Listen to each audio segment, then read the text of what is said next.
Back in the days when I was young, I'm not a kid anymore. But some days I sit and wish I was a kid again. Back in the days when I was just a little nigga, I looked up to my bigger bro, begged if I could kick it. So when he went out with girls, I could go tagging along, nagging. If she had a sis, maybe could knack a baby hood rat. Y'all remember way back then when it was 1985, all the way live. I think I was about 10. One of those happy little niggas singing the blues that be always trying to bag with the shag and karate shit, saying yo mama black, his mama this, his mama that. Then he get mad and wanna scrap. We stay mad about 10 minutes, then it's like back on the bike to play hide and go get it with the younger hoes by the bungalows. Then switch to playing ding dong ditch when that gets old and too cold to hack it. Threw on a bomber jacket, you could tell the ballers cause they fell wearing gazelles. If they really had money raised, we sport knee case. And all the girls had they Turkish link. If it broke, then they made earrings to it, like they meant to do it. But sometimes I still sit and reminisce, then think about the years I was raised.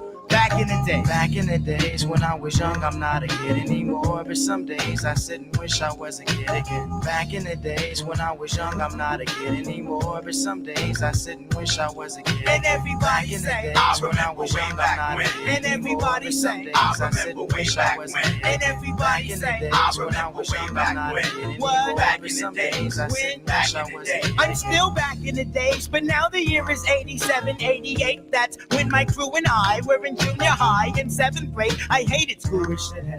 No doubt I couldn't wait to get out and be a grown-up. But let me finish this, reminiscing and telling about when girls were spelling tight corduroys like for the boys, basket weaves, Nike Cortez and footsie socks, and eating pickles with Tootsie Pops, and it don't stop. I'm glad cause when JJ Fad did Supersonic, it was kinda like a sport to wear biker shorts or to wear jeans, and it seemed like the masses of hoochies had poison airbrushed on their asses. Dudes had on Nike suits and the boomers with the fat laces, cause it was either that or K-Swiss. I miss those days, and so I pout like a grown jerk, wishing all I had to do now was finish homework. It's true, you don't realize really what you got till it's gone, and I'm not gonna sing another sad song, but sometimes I do sit and reminisce, then think about the years I was raised. Back in the day. Back in the days when I was young, I'm not a kid anymore. But some days I sit and wish I was a kid again. Back in the days when I was young, I'm not a kid anymore. But some days I sit and wish I was a kid again. And everybody say, I remember way back when. And everybody say, I remember way back when. And everybody say, I remember way back when. What? Back in the days I sit back in the day. Well, it's the nigga-ro. I figured that now I'm all grown up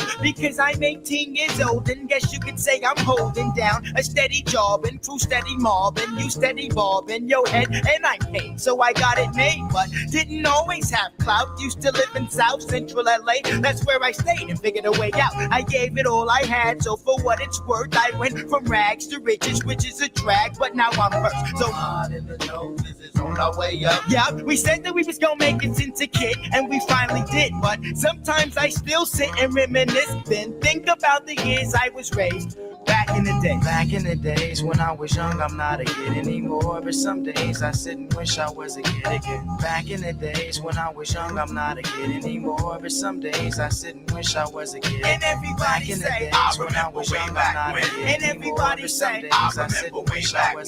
And everybody say, I remember way back when. What? Back in the days I sit and wish I was a kid. And everybody say, I remember way back when. And everybody say, I remember way back when. And everybody say, I remember way back when. What? Back in the days I sit and wish I was a kid. And everybody say, I remember way back when. And everybody say, I remember way back when. And everybody say, I remember way back when. What? Back in the days I sit and wish I was a kid. Yeah, back in the day. Shout out to Ahmad. Back in the days, man. Yeah, and shout out to the brother Corey Love, the Love of Corey Show. I hope y'all are subscribed. If y'all not subscribed to the Love of Corey Show, I don't know what y'all doing. Make sure y'all subscribe to the brother, the Love of Corey Show. Yeah. Y'all already know what it is. Y'all already know what it's hitting for. Y'all already know how we do. Yo, before we get into the show, we got a hell of a show for y'all today. Before we get into it, let's talk about the likes, because likes are absolutely free. Likes cost you absolutely Nothing. don't cost you. if you be so kind, if you feel so inclined, make sure you hit the like button, support the show, support the stream. Yeah, I mean, listen, dope discussions deserve dope donations, compensation for the conversation. So let's do good business. Make sure, if you be so kind, if you feel so inclined, support the show, support the stream. You know what I mean? Show me the money. Back to the spot for a Glock. I took a loss over floss, but still got a knock. Show me the money. Yes, sir. We having some technical difficulties. Let us get our little fish tank right. Give me one quick moment in time. We're gonna play this for you, Queen Sanaa. Shout out to Queen Sanaa. Let's get this started off right. Let's go.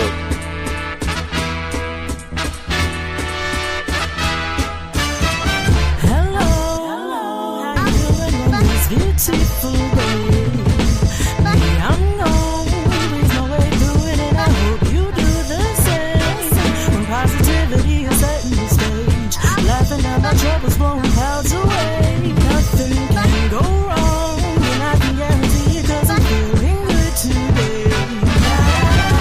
It's gotta be the moment I've been waiting for, a chance when in a minute, if I let it go, I will be a fool. I feel it in my bones, so I'm gonna ride it till the wheels fall off.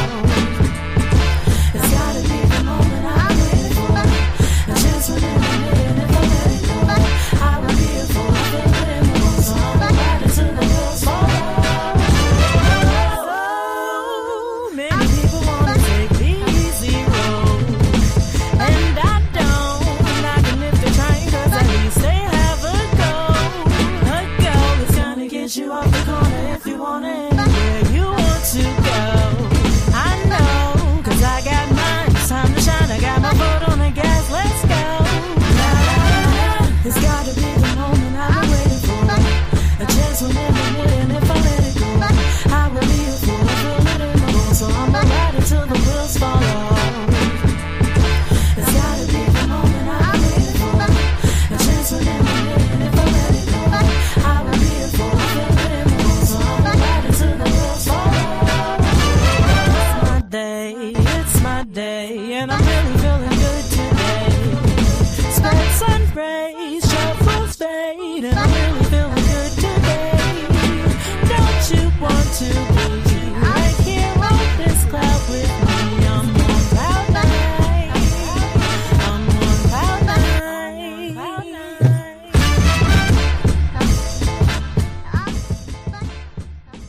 Yeah, shout out to Queen Sanaa. Queen Sanaa doing her thing. Yes, sir. Yes, sir. You know what I mean? Hey, listen. Shout out to my mans and them. Again, Corey Love. Shout out to Corey Love, sponsor of yesterday's show. What up, though? Emperor Kojak 303, the great. Good to see you. Make sure you subscribe to Kojak 303 Gaming. Hey, prayers up to everyone going through it right now that we got that out the way. Yes. To the answer to the topic, I saw this coming. I spoke up. Nobody listened. I see shit coming from a mile away. Shout out to that. Yo, salute. JD 1975. What's going on, bro? Truth, what's up? Truth, was good. Raj Will, salute. Raj Will, good to see y'all in the building. Bishop J. Jermaine, what up, brother? What's good with you? What's the deal? Yeah, that's a dope freestyle beat, right? Yo, shout out to that. Hey. Woo! So the troops have landed. I don't know if y'all are aware, but the troops have landed, and they have landed in Chicago, and they've been there for about a week now. I've asked my people to keep me posted of what was going on, but this shit right here is absolutely crazy. It's absolutely positively crazy. Let's get into it, man. Let's get into it because this don't make no mother fudging sense. All right, this don't make no sense at all. We're gonna play this and then we're gonna go from there. All right, we're gonna play this and we're gonna go from there. Check this out, y'all.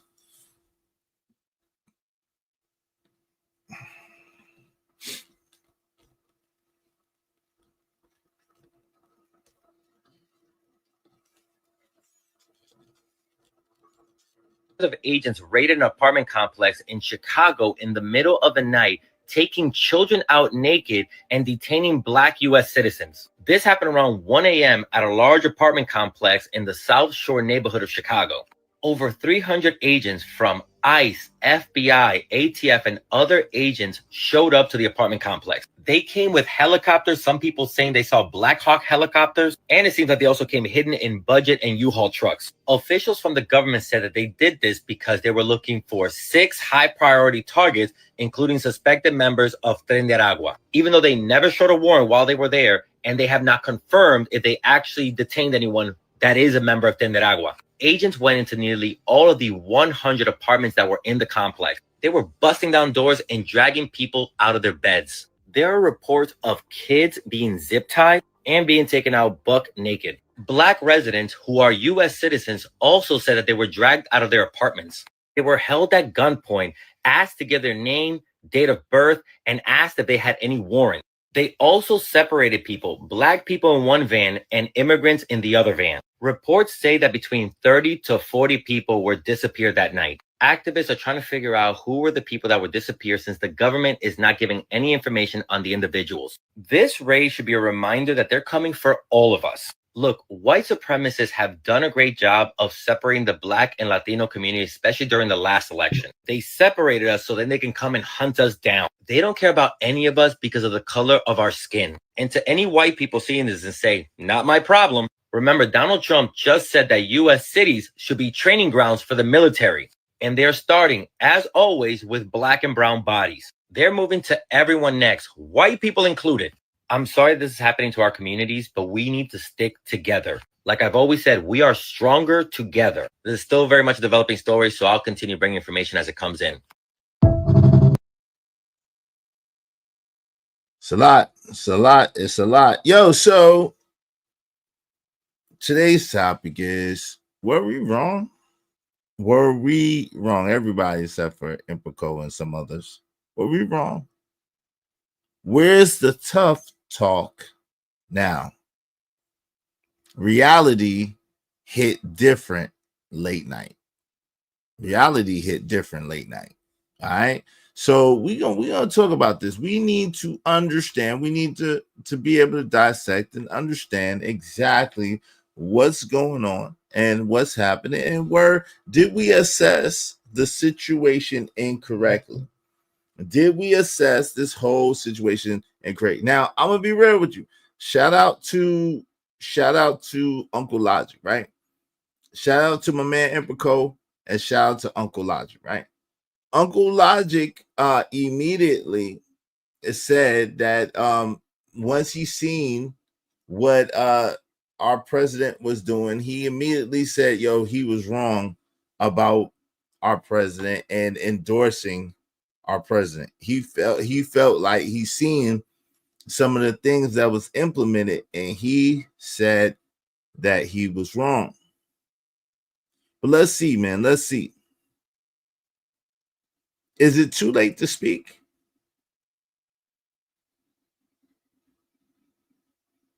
They raided them in the middle of the night.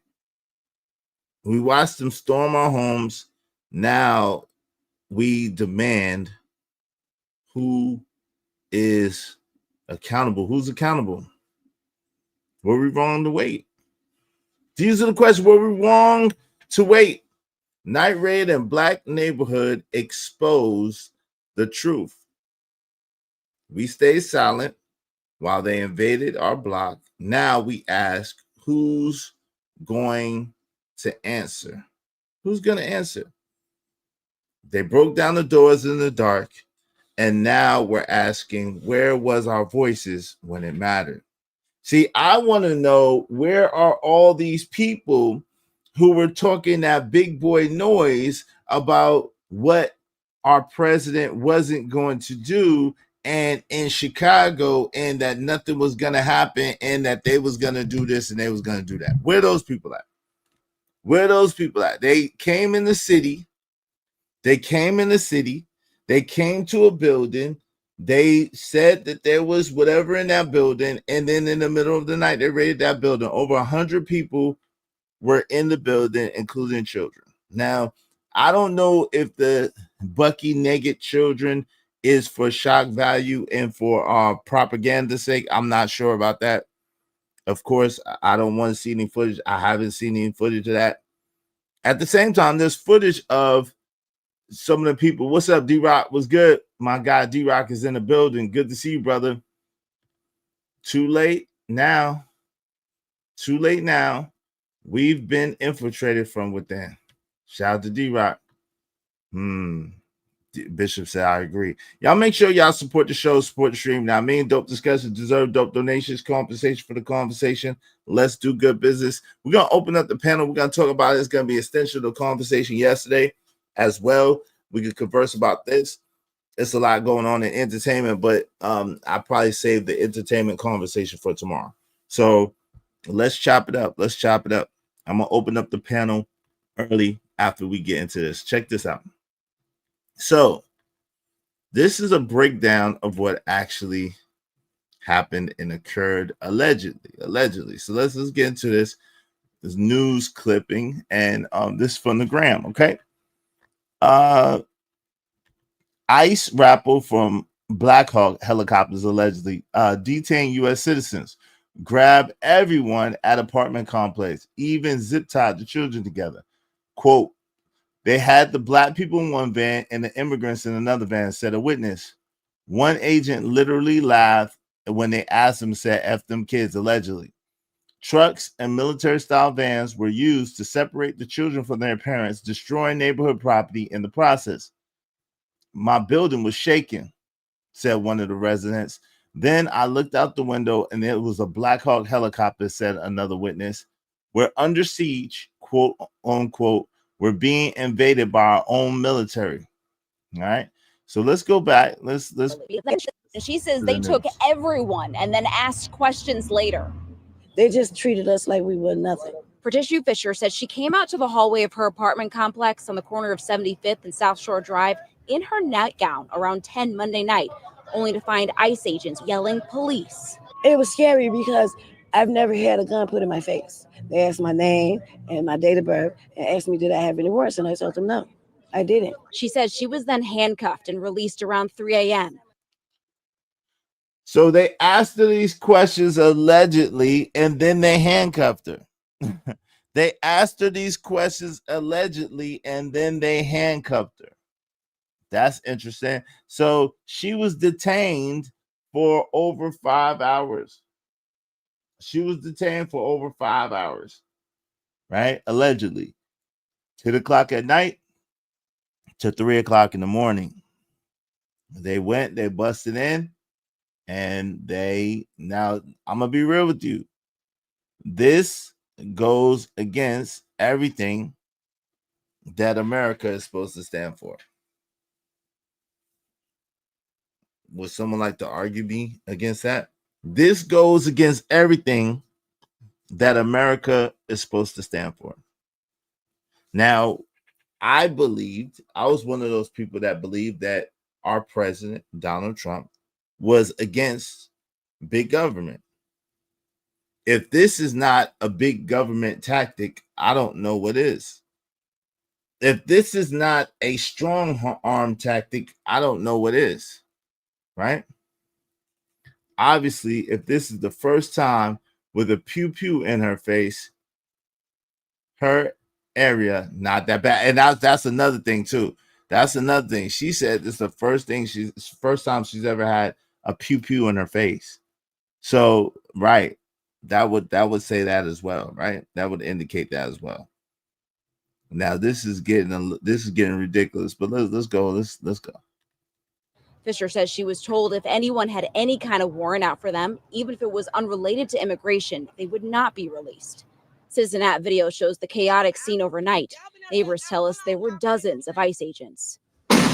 Neighbors like Ebony Watson says they ducked for cover as they heard several flashbangs go off. They was terrified. The kids was crying.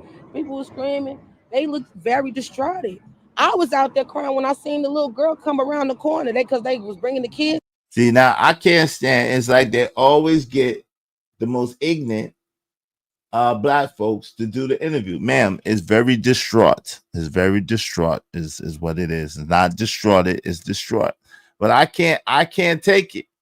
They get the most ass ignorant black folks to come and speak. Thank you, Bishop J. Jermaine, for the show. Y'all be like Bishop J. Jermaine setting it off right in this mother fudge, man. I really, really appreciate you, brother. Thank you so much. Y'all be like Bishop J. Jermaine and support the show, support the stream.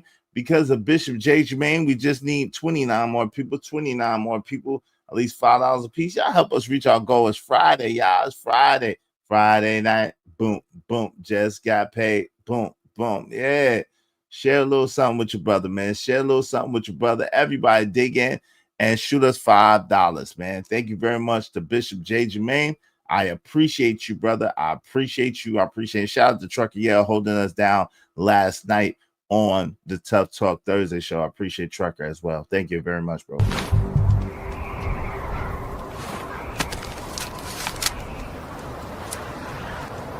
God damn it, I like the way you do bit.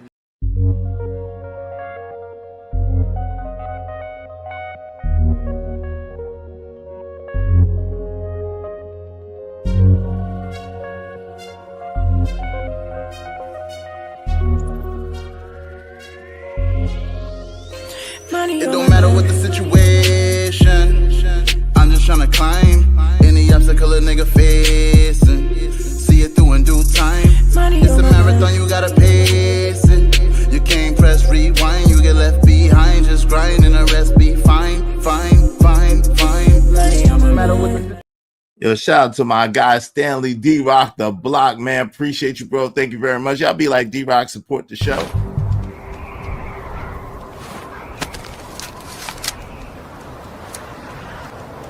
God damn it, I like the way you do bit. I'm on my grind to get this money. I can't stop it till I'm filthy. With the wood, the people, Zebo like the rock. I drop. I ain't no trapper, I'm a hustler. Hey, y'all be like D-Rock and support the show through the Cash App. Thank you very much, D-Rock. I appreciate you, brother. Because of my guy, Bishop J. Jermaine, and my guy, Stanley D-Rock the block, we just need 28 more people. 28 more people, these $5 a piece. Y'all support the show, support the stream. I mean, help us reach our goal. Help us reach our goal today. I appreciate you, man. Shout out to Bucket 88. What's up, Bucket 88? What's going on, good brother? How you doing? Good to see Bucket 88 in the building. What's good, OG Do Dirty? She said it right, stir. LOL. Of course, it's a LOL because she absolutely did. Speaking of ignorant, the king of ignorant TV. Destroyed, Izzy. I bet you are destroyed, brother. I bet you are destroyed. Shout out to you. Of course they do. America has been done since 1913. We're now starting to see it. Damn. Oh Lord. Sheesh. Trying to think of what happened in 1913. But let's go. Let's get it. Don't tell me out loud. Out too. Had them zip tied to each other. That's all I kept asking. Where's the morality? Where's the human? Where's the morality? Where's the human? Lord Jesus, ma'am. It's where's the humanity? It's where is the humanity? Lord Jesus. Thank you for the double up, my guy, Bishop J. Jermaine. Thank you so much for the double up. Hey, for the game. Hey, salute to you. Hey, y'all be like Bishop J. Jermaine, Stanley D. Rock the block, and support the show. Help us reach our goal. Y'all help us reach our goal. Thank you, Bishop, man. Appreciate you, brethren.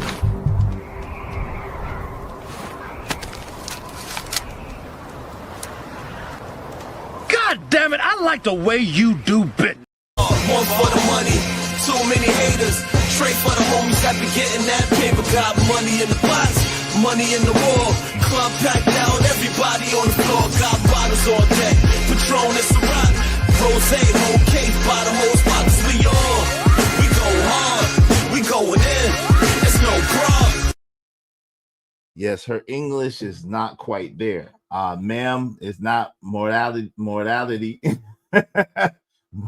It sounds Spanish right there. It's not morality, but it's humanity. The word you was looking for was humanity.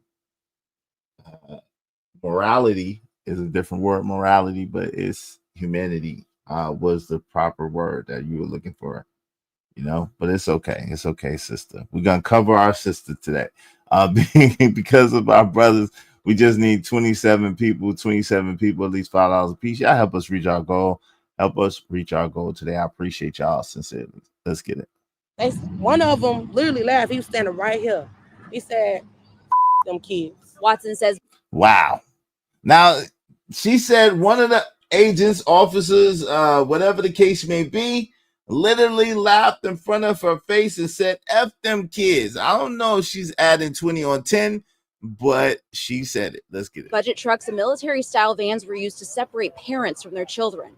Other neighbors say they saw agents destroying property to get in the building. And they had a big 15-inch chainsaw with a round blade on it, cutting this fence down. We're under siege. We're being invaded by our own military. The FBI did confirm this morning that they did help the U.S. Border Patrol. Now, notice the intelligent, wise brother. You can tell that this brother has some wisdom by the way he talks. And I'm sure he talked way more than that. But notice how they only use that tiny soundbite of that brother. We're under siege. We're under siege in our own neighborhood. Man, you said that's a product. Well, that other brother seemed very articulate, but they only gave him a slight bit of shine. They only gave him about 1 second soundbite. You seen it. It went by really fast, but you seen it. You seen it. Let's let's go back real brief because he had a brief cameo. Shout out to our brother with the really brief cameo. Okay, well, maybe 2 seconds. They gave our brother 2 seconds. Let's see. Damn, that looked like a hand. Get in the building. And they had a big 15-inch chainsaw with a round blade on it, cutting this fence down. We're under siege. We're being invaded by our own military. The FBI did confirm this. Now you notice they edited that, so they cut what he set up. They cut, yeah, that's exactly how they do. They cut what he set up. You could tell by the transition. So they gave him 2 seconds and they cut what he set up. They ain't shit, right? When I was on the news, they briefly used me, but they used a lot of my ignorant neighbor. Of course they did. That's how they do. This is how they do it. You see how much press JP got during the Darrell Brooks trial. You see how much press he got. Morning that they did help the U.S. Border Patrol carry out a targeted immigration enforcement operation in this area, and they say they have been supporting these efforts at the direction of the U.S. Attorney General.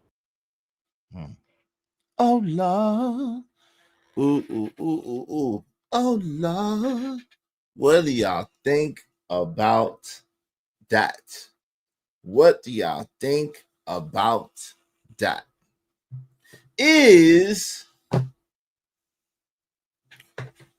Shout out to Ogo Never Coming Soon. You know, the damn media won't show the educated, articulate black man. That's fact. What up? If they do, is that brief, that brother seemed educated, that brother seemed articulate. It's a brief 2 second soundbite. And they chopped up what he said because, of course, they filmed him saying a whole lot more. He probably was going into the community. He probably was going into how great the neighborhood is. He probably was going into all the programs they have. He probably was going in. And what did they say? 2 second sound bites. That's how they do it. That's how they do it. I want to know, was I wrong? I'm gonna take, you know, y'all know me. If I'm wrong, I'll accept it. If I'm wrong, I'll accept it. And I pray on this particular matter, I'm not wrong. On this particular matter, excuse me, that I'm not wrong. At the same time, I cannot lie to you. On this particular subject, in this particular matter, it does look as if I'm wrong. It does look as if this is a bigger plot, a bigger agenda, and this does seem to be the deep state. This does seem to be the Project 2025 agenda. Now, let me say this. I was always torn slightly about the whole immigration issue.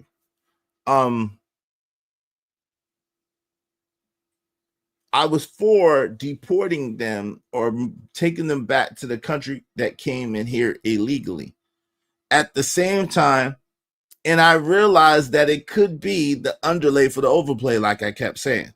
At the same time, I did get somewhat rocked to sleep with the fact that it seemed like they was trying to send them back.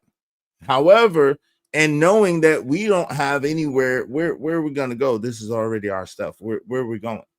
Where are we going? Where are they going to send us to? There's nowhere to send us to. This is ours. So already knowing that, having that knowledge that they really can't send us to another country, because what country would they send us to, right? They really can't send us to a continent, because if they could have, they would have done that a long time ago. Let me say that again. It's not like they could send us to another continent, because if they could, they would have done that a long time ago. We'd have been got kicked out. They'd have been kicked us out of here, right? But they can't. What's that, OG Sigma? They ain't sending us nowhere, man. They damn sure aren't. They'll send us to the good. Now that is looking like that's what it will be. That's what it's looking like it will be, and that's very unfortunate. Attacking American citizens under the guise of immigration is diabolical. Yes, it is. What's up, AC Boat One? Hey, is interesting. You're not focused on what dude said. We're under siege by our own. Well, HT Boat One, I thought you was a good active listener. That's exactly what I'm talking about. That's exactly what I'm talking about, family. What do you think I'm talking about? I'm confused. What do you think I'm talking about? I don't have to. What's understood doesn't have to be explained. That's exactly what I'm talking about. I'm very confused why you thought I wasn't. Can you help me understand why you think I'm not talking about that when I'm literally in the process of talking about it?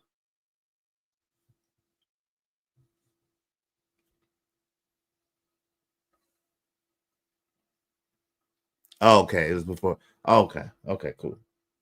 I got you. It was before I got there. Yeah, I was getting, I'm getting there, brother. I'm getting there. I'm getting there. I gotta do it my way. Make sure in the meantime, between time, y'all hit the like button, support the show, support the stream. So I'm very interested. I'm gonna open up the panel. No trigger words or doxing. At the same time, let's have the conversation. And this goes into the conversation that Pam was trying to have the other day about, is this so? Is a few dynamics going on, right? We all know that in an inner city situation, a lot of us from the inner city wanted to get out of the inner city and never wanted to come back, right?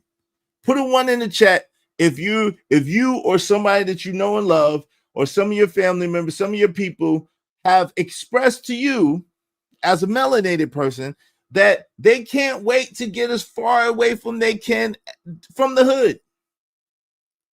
Put a 1 in the chat if you or your friends, family members, anyone that you know have expressed that they couldn't wait to get as far away from the hood as they could and ain't coming back. I know I have personally. Shit. Break it down for the C stewards. I got you, Lord Jefferson. Salute to you. Bishops, yeah, shit. Bishop, come on, man. Raj Will. So only Bishop, Raj Will, and D-Rock are the only ones, and myself, are we the only ones that know people that look like us, that their whole mission in life, Bucket 88, we are the only ones that know people that their whole mission in life was to get away from the hood and get away from niggas? Let's just be real. Can we be honest? Can we be real? So this is another thing that I'm torn about, right? Most people I know, once they get over the age of 23, 24, they don't want to work at no McDonald's or no Burger King or no, that's beneath them. Somebody tell me I'm lying. That's beneath them. We know this.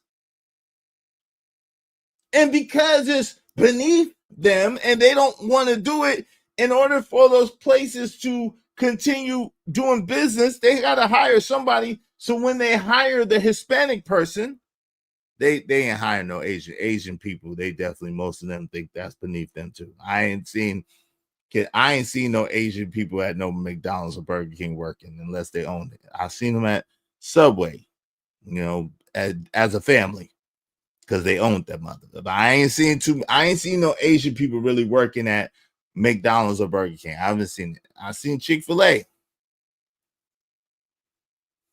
Soon as I got some money, I was gone. I know I said that I would never leave the hood, but as soon as I got my check, I was gone. That's a fact, D-Rock. D-Rock, that's a fact. That's a fact. That's a fact. The main dynamic going on is a dive into authoritarianism.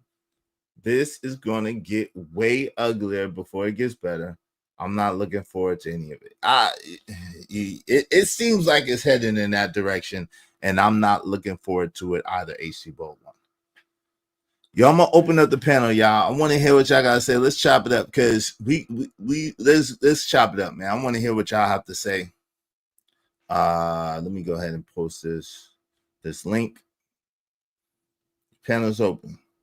So when Pan Mulattoism was coming in here, and he brought up that interesting topic the day before yesterday, or was it yesterday? It might have been yesterday. He brought up that interesting topic yesterday about the neighborhood. What's up, Hood Conservative? Hey, man, you're welcome to come through if you want to, Hood Conservative. You can hit the link. I think you might be one of the perfect people if you got time to hit the link to have this conversation. At the same time, when Pan Mulattoism posed that question yesterday, as far as do we believe that the so-called immigrants, the so-called people that have come in, especially the ones that look like us from the continent of Africa, from some Caribbean places, whatever the case may be, have basically replaced us, pushed us out, and replaced us in our neighborhoods.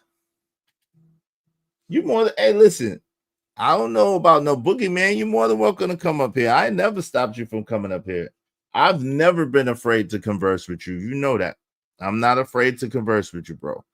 Let's chop it up. If you got time, you're more than welcome to hit the link. The link is pinned to the top of the chat. Let's talk about it.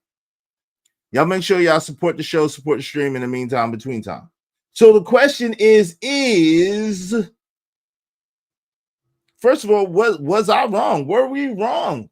Those of us who are not either, like, there's a lot of people like me over here that are not left or right leaning. We just basically here. Give me 1 second, Hood. Let me make sure that's you. What that is?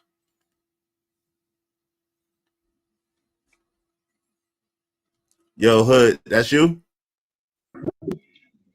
Yeah, my check. All right, cool. What's good with you, man?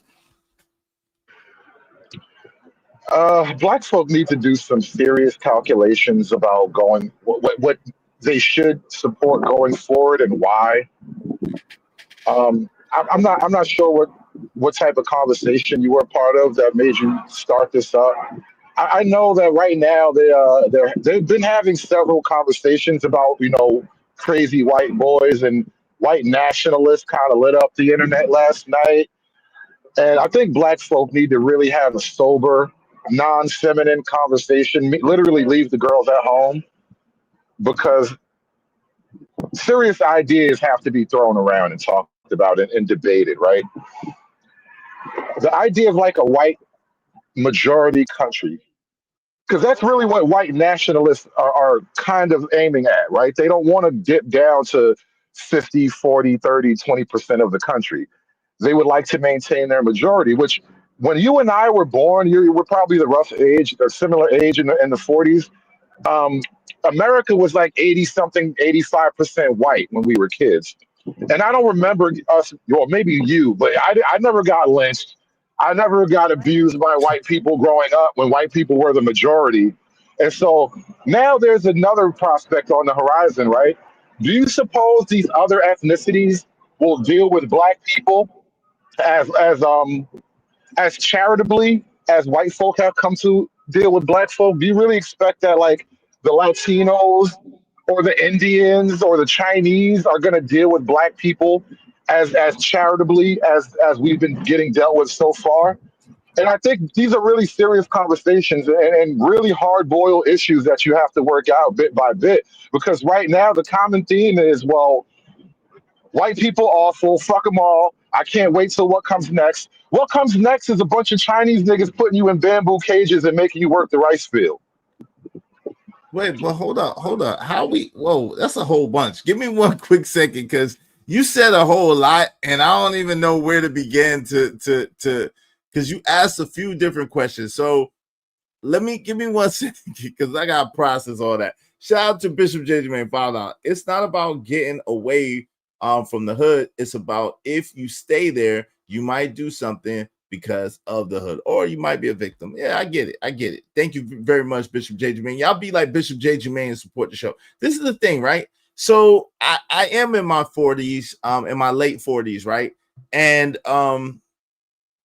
I cannot say, you got to remember, Rodney King happened in 1991, right? Amadeo,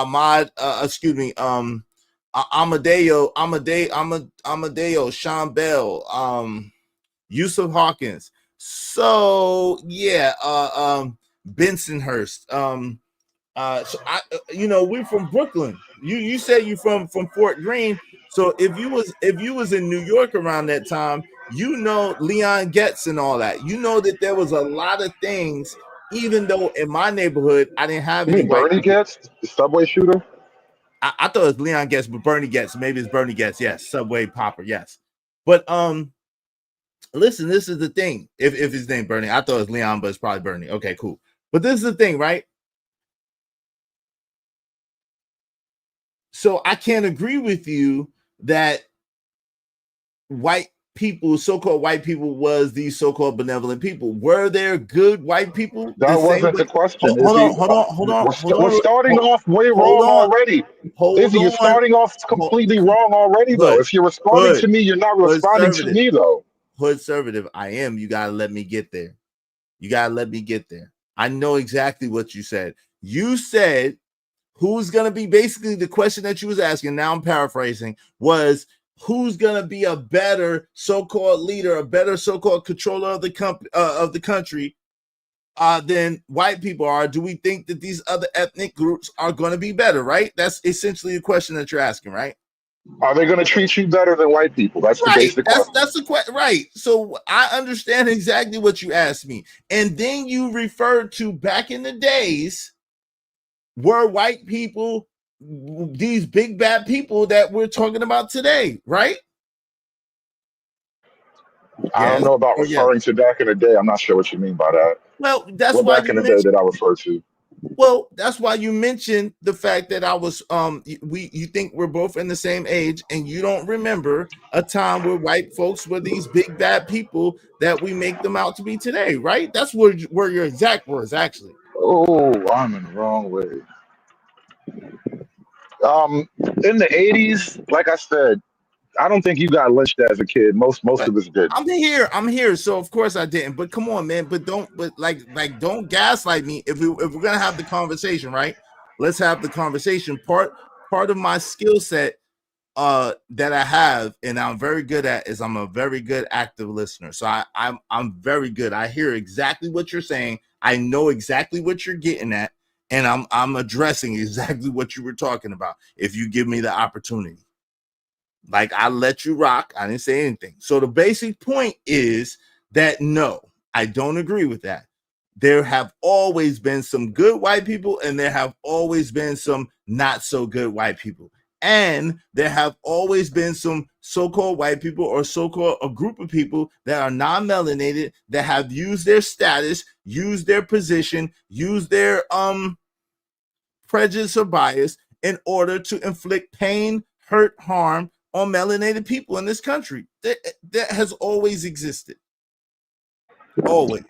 Now, this is why I interrupted you. We could have saved all of those words because you failed to do the simple thing I asked you to do, which is make a comparison. Who's going to treat you worse? I don't. But this is the thing. Okay, so my thing is this: I can see that, to your point, that if so-called Asian people, Chinese people, whatever the case may be, may treat us worse. I can see that, right? At the same time, the thing about it is, I don't want nobody to be over me. I want to have freedom, liberty. I want to be able to take care of myself and to be able to take care of my family, and for me and my people to be able to be self-sufficient and not have to rely on anybody being over us or oppressing us or comparing oppressors. I never want to be in a position where I have to say, well, is this oppressor better than that oppressor? That sounds real slow to me. Well, the 13% have tough choices to make. That's all fanciful and all that. But if you're 13% of the population, you just don't have enough hands on enough levers of power to actually have your will enforced. It's just not going to work your way. And so, as the 13%, do you side with one or the other? It's a really simple proposition. And in order to work that out, I ask you, who do you suppose is going to treat you worse? All right, let's assume everybody hates you. Who hates you the least? That's a very loaded question, brother. I can't speak to who hates me the least. But what that's what you have to do, though. Hold on, real quick. But what I can say, you basically you're asking what's the lesser of two evils, right? However, this is the thing. I don't think that so-called black people are just 13%. Actually, it's been noted that they're 14.3 or 14.4%.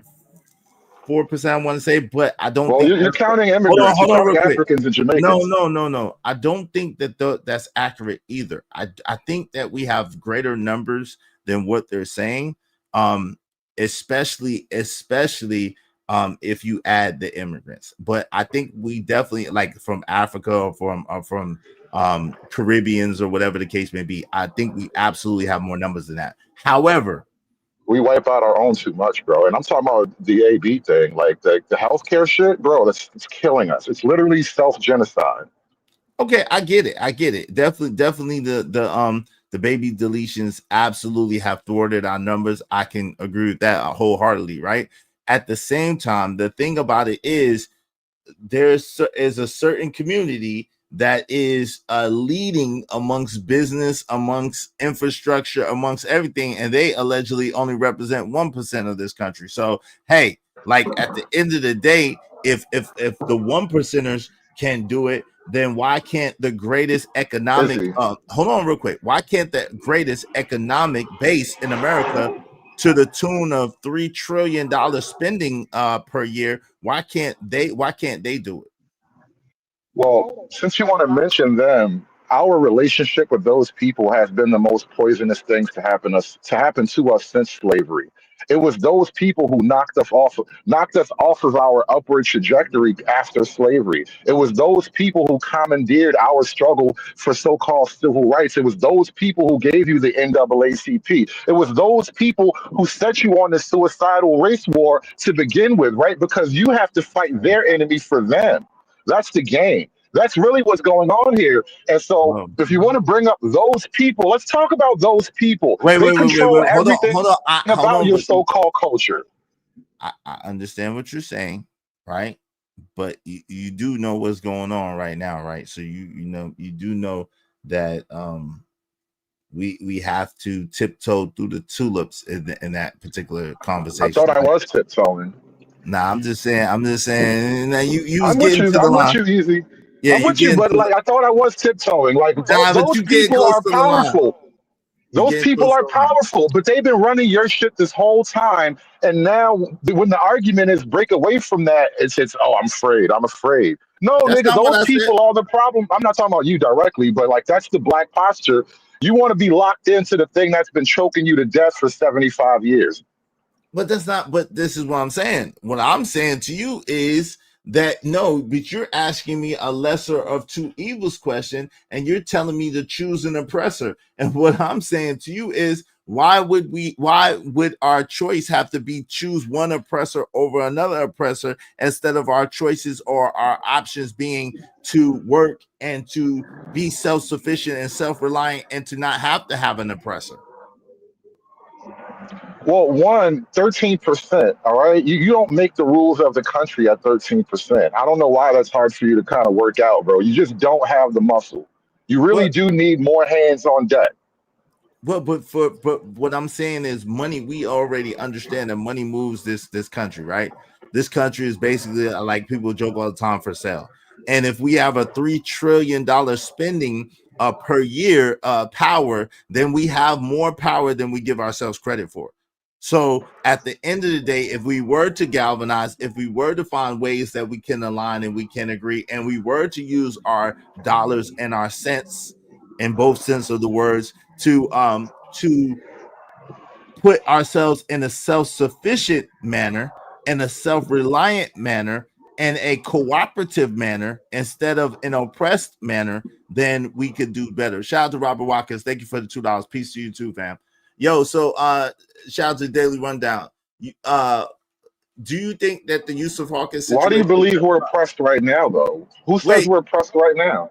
You just asked me. Well, you did, because you just asked me who is a better oppressor, the yellow man or the white man, and I said I choose neither, and you said I got to choose one or the other. So you did. Oppressed is your word. I asked you who is going to be more charitable. I never used oppressed because I don't believe we're oppressed. I think that's stupid shit niggas believe so they can keep doing stupid shit. Nah, but that's the same shit. But at the end, it's not the same. It's not the same. All right.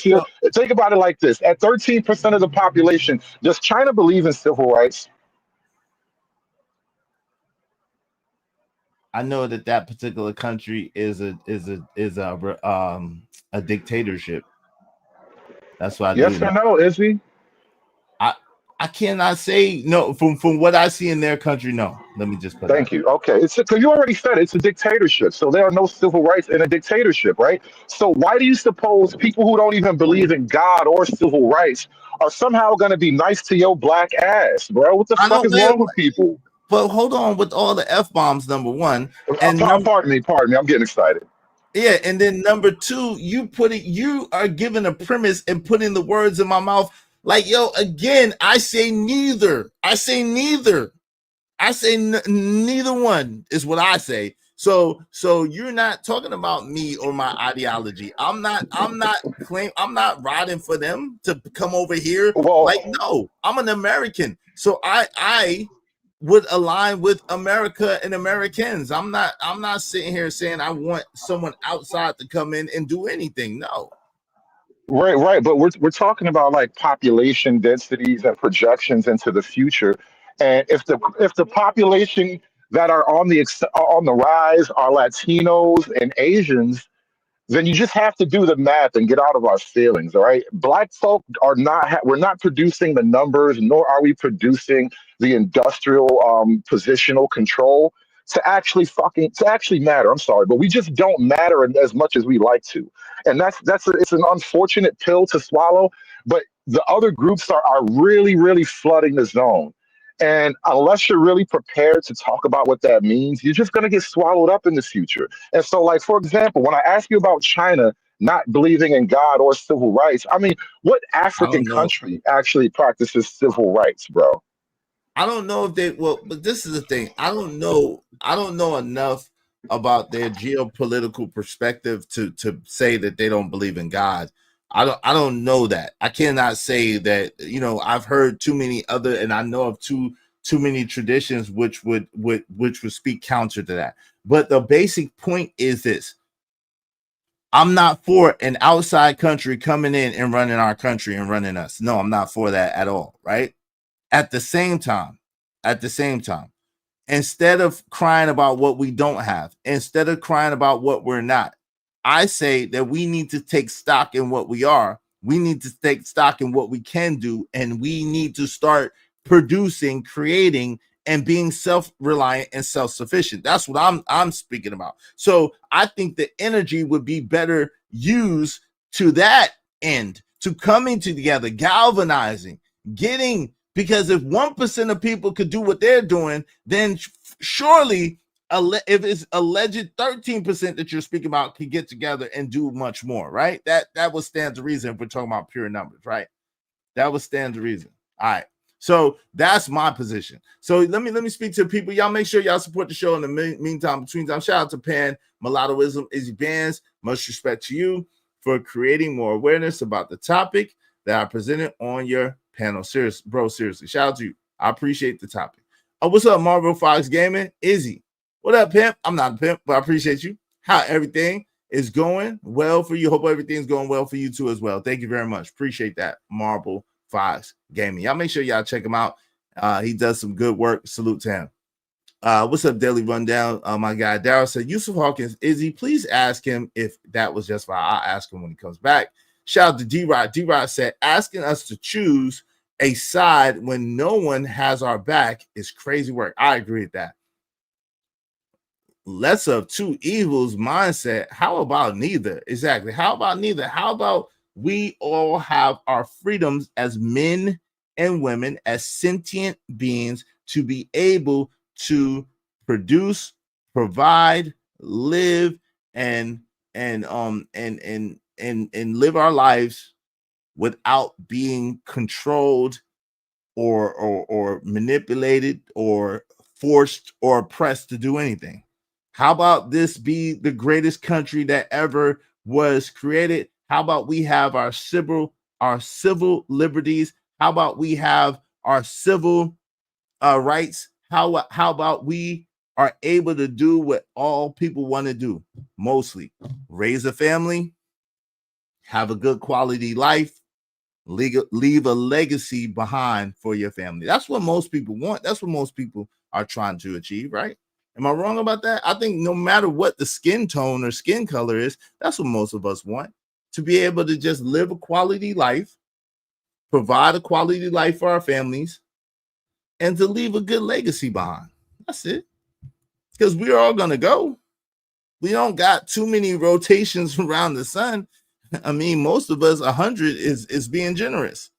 So it's like, yo, why not live the best quality life you could live, do the best you could do, and enjoy yourself and be able to take care, provide, and protect your family. That's what most people want. Asians, Arabs, and Indians shits on us, man, more than a white man, because they got it from the whites. It's possible. What's that, KP for KC5? I tried to. Hold on real quick. KP for KC5 said it was the 24K people. Brownie Ellis said, child, what's up? Go ahead. What you saying? Yeah, I try to walk through this idea when I was on my channel before, when I was talking about race and liberalism.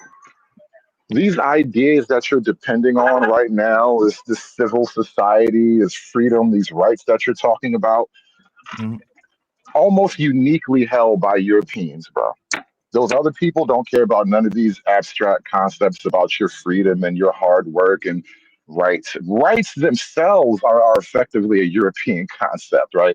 And so as we remove the Europeans from the major population group and we replace them with other groups who don't even have a history of caring about this stuff, your rights are going to be meaningless. Your rights are going to be a fairy tale that we tell kids about how free we used to be.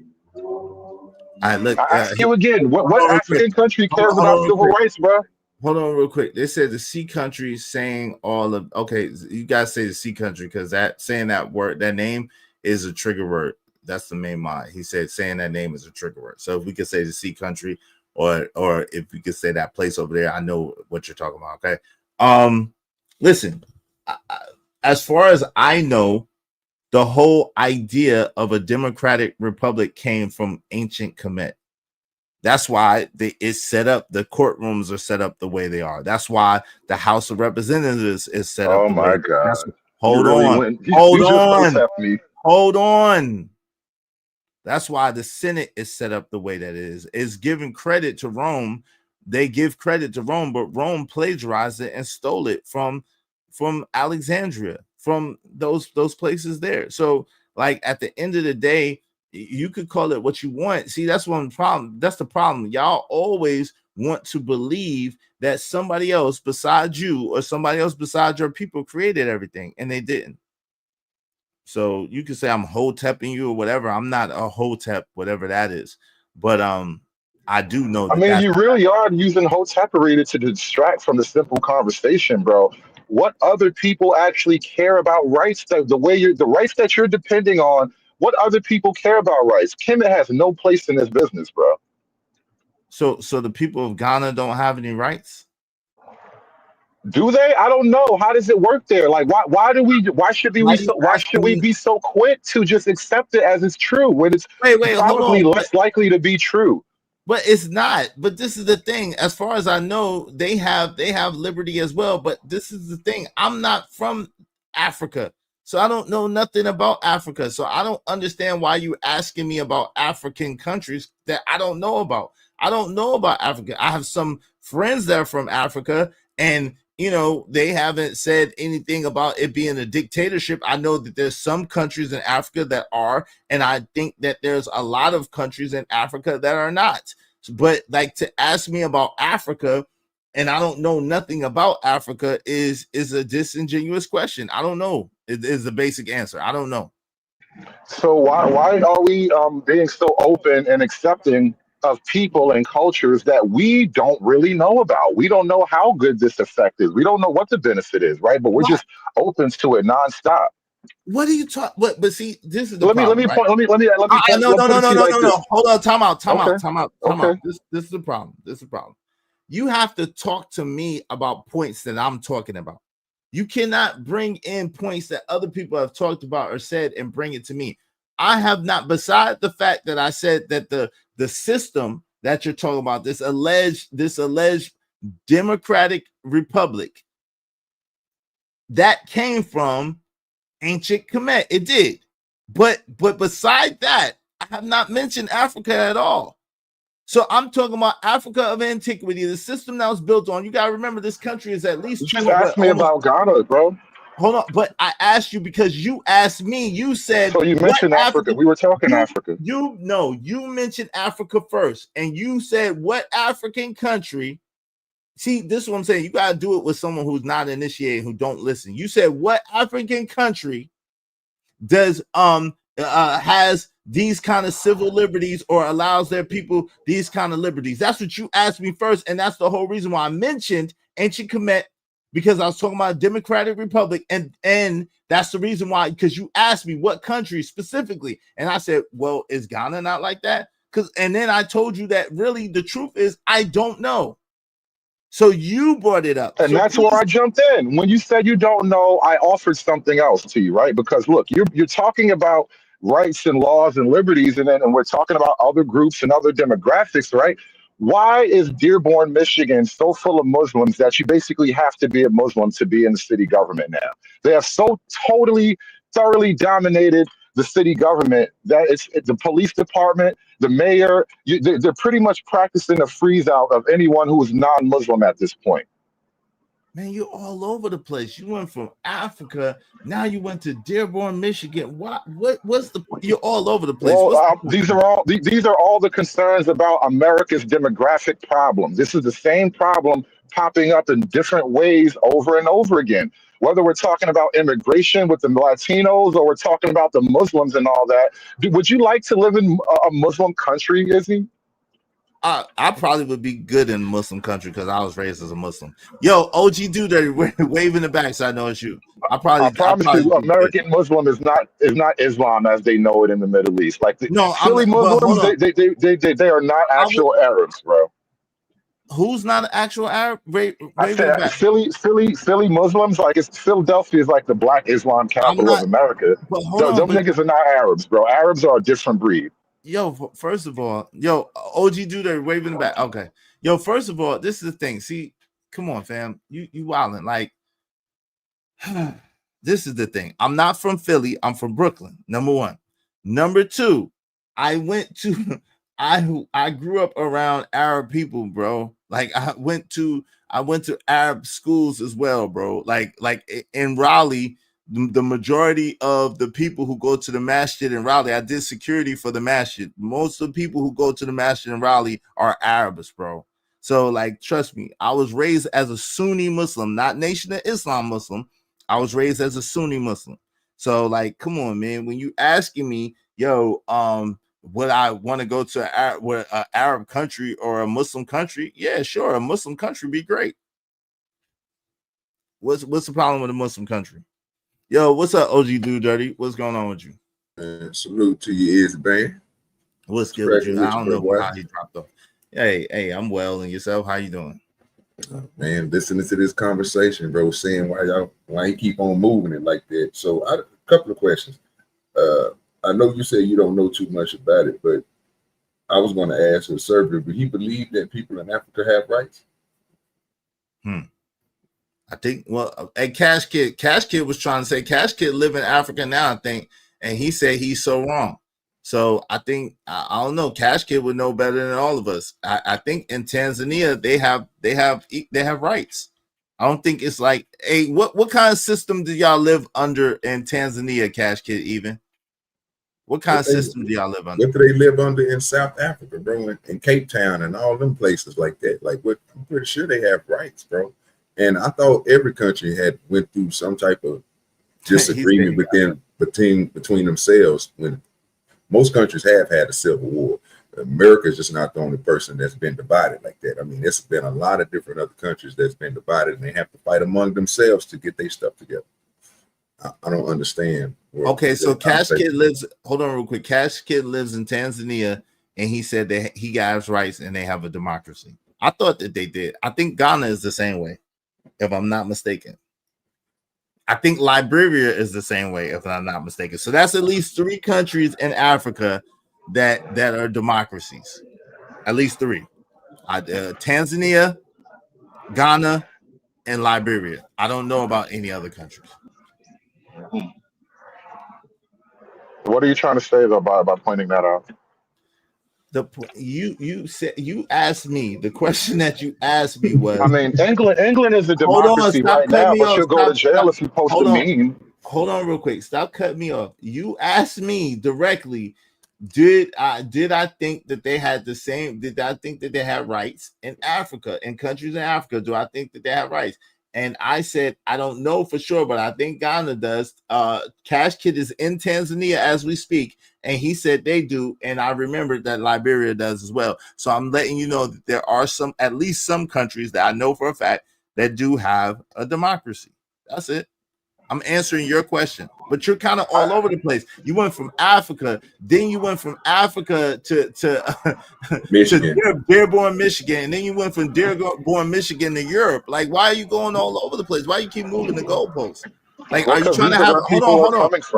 Are you trying to have an earnest conversation, or are you trying to like get a gotcha moment? Because you're like all over. You like here, there, and everywhere. I started out with an initial premise, which is, these other groups of people, if they take over a dominant role in the American culture, you are not going to like it. It's going to be way worse than you imagine the white people are. But the only measure for evil and injustice that black folk in America have is white people. So you don't actually have a proper measure of how horrible other people can be.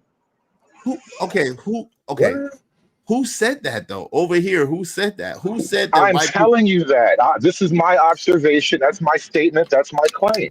Okay, so let me tell you that's okay. For over here, that's incorrect. We don't think that white people are necessarily have a monopoly on evil or have a monopoly on debauchery. We don't think that. We don't think that just because you're white or have white skin that you're evil or that you're doing evil or that you're going to be oppressive or nothing. I don't think none of that, right? I judge people by how they behave and how they act, but I cannot sit here and pretend like there are no white people that don't operate like that when I know that they do. Does that make sense? Same thing as black people. There's some black people who are just as diabolical, just as treacherous, just as trifling. And there's some black people who are just as benevolent, just as wonderful, just as loving, just as caring. That's just what it is. But the premise at hand was, if black people are not running the country at 13%. So if some other group, if we were to support some other group becoming the dominant majority, why do you think it would be better? I don't. Thank you. It won't be better. So why argue for change when it's not going to be better? What? Yo, what change are you talking about? I don't know what this man. Hold on, OG Dirty, because this man's twisting up my words and trying to make it seem like I'm saying something I'm absolutely not saying. What I am saying is I do think that it's dangerous. The only thing I'm pointing out, and the reason why I'm asking, was I wrong? Because I'm with you. I didn't think that people should be able to come in here illegally, number one, at all, right? And especially in the masses that they came. However, I do see the underlay for the overplay that they are trying to use the deportation of these people, these illegals coming here for a mass control. And that I'm not with, because that takes away my civil liberties and my rights as a U.S. citizen. That takes away my rights as a human being, as a sentient being, to be able to live and do what I need to do. So that I'm not okay with. I'm not okay with them just scooping you up for whatever reason and detaining you and doing all kinds of things, because that's against our constitutional rights. That's all I'm saying. It was against our constitutional rights to have him here in the first place. I agree with you. At the same time, what I'm it's not realizing, unconstitutional to remove them. No, it is not, but it's unconstitutional to include us in that removal, meaning taking us out of our homes, meaning questioning us, detaining us, and putting us in a concentration, whatever. You know what I'm saying? You see how you look how easy the fear mongering is, bro. Nobody gets put in concentration camps. Yo, I didn't say the word on my own show for a reason. I stopped myself. So I'm asking you to please have the same decorum, right? At the end of the day, though, I just played a video which my people's confirmed that live out there in Chicago, where they just raided a building 2 nights ago, and they had people out there in zip ties and handcuffs that were United States citizens. Even after they told them, proved them, give them social security numbers, give them IDs and all that, they still arrested, detained them. Let me point something out to you, because I saw in that the middle video. of the night. I saw that video. So the black girl who was doing the news coverage, she literally said, I heard all this commotion in my hallway and I opened my door. You stupid little girl. Mind your business. Leave your door closed and they're not coming in there.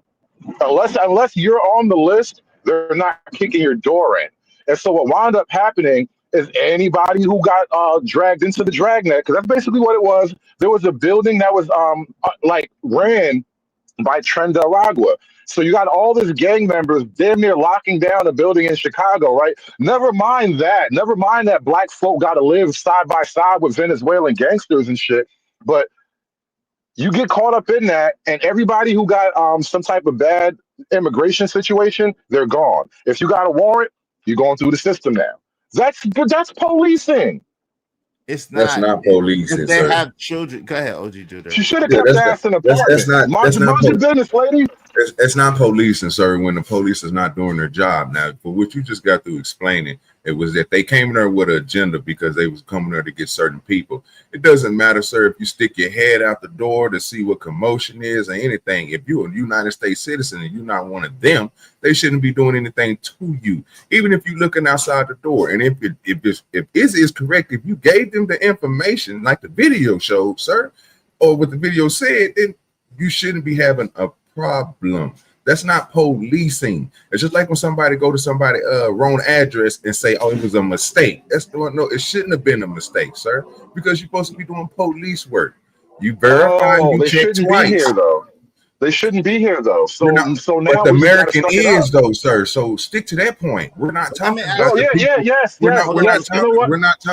not talking about the people who they came there for. You brought up a situation and you just got through saying that the black girl should have never stuck her head out the window, out the door, sir. Right. And this would have never happened. Stop right there. Hold on real quick, OG, because it's not even accurate, right? They pulled babies out of their beds. They pulled people out of their beds. So that's not even true what he's saying. They pulled everybody out the building. They pulled babies out of their beds that was sleeping. They pulled children out their bed that was sleeping. They pulled old folks out of their beds that they were sleeping. So it wasn't a situation where you peeked your head out and that's who got pulled out. Everybody got pulled out of that building. Everybody. I don't know if I believe that. And I'm not just going to take your word on it.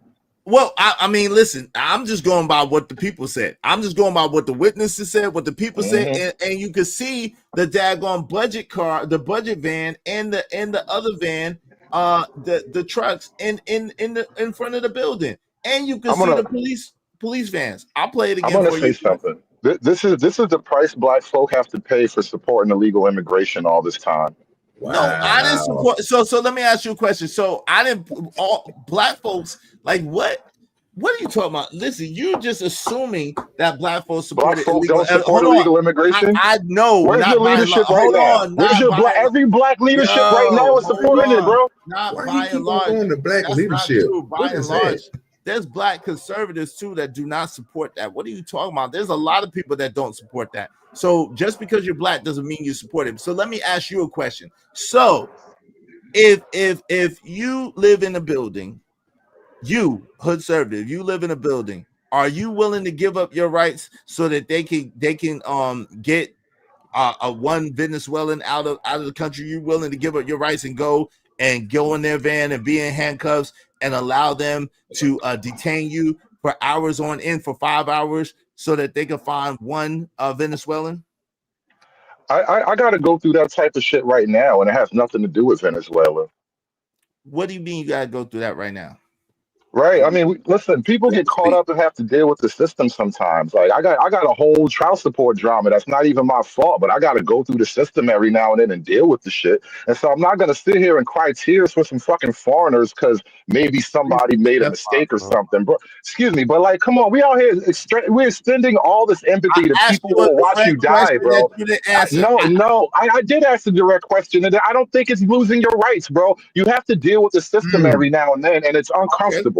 So the system. Wow. So you're cool with. So answer directly, yes or no. You're cool with them coming in the middle of the night because they allege that there's a Venezuelan in your building. Then you telling them your name, you telling them your social, you telling them that you're from here, and whatever the case, giving them your ID, and then you're okay with them putting handcuffs on you and putting you back of a daggone budget truck. You're all right with that?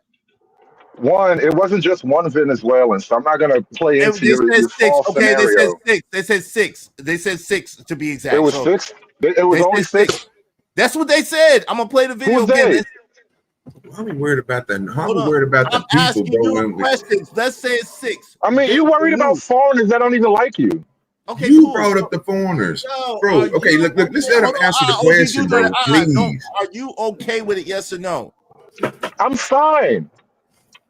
Okay, and that's the problem right there, bro. When police is not policing, because they shouldn't be doing that, sir. You were United States policing to begin with.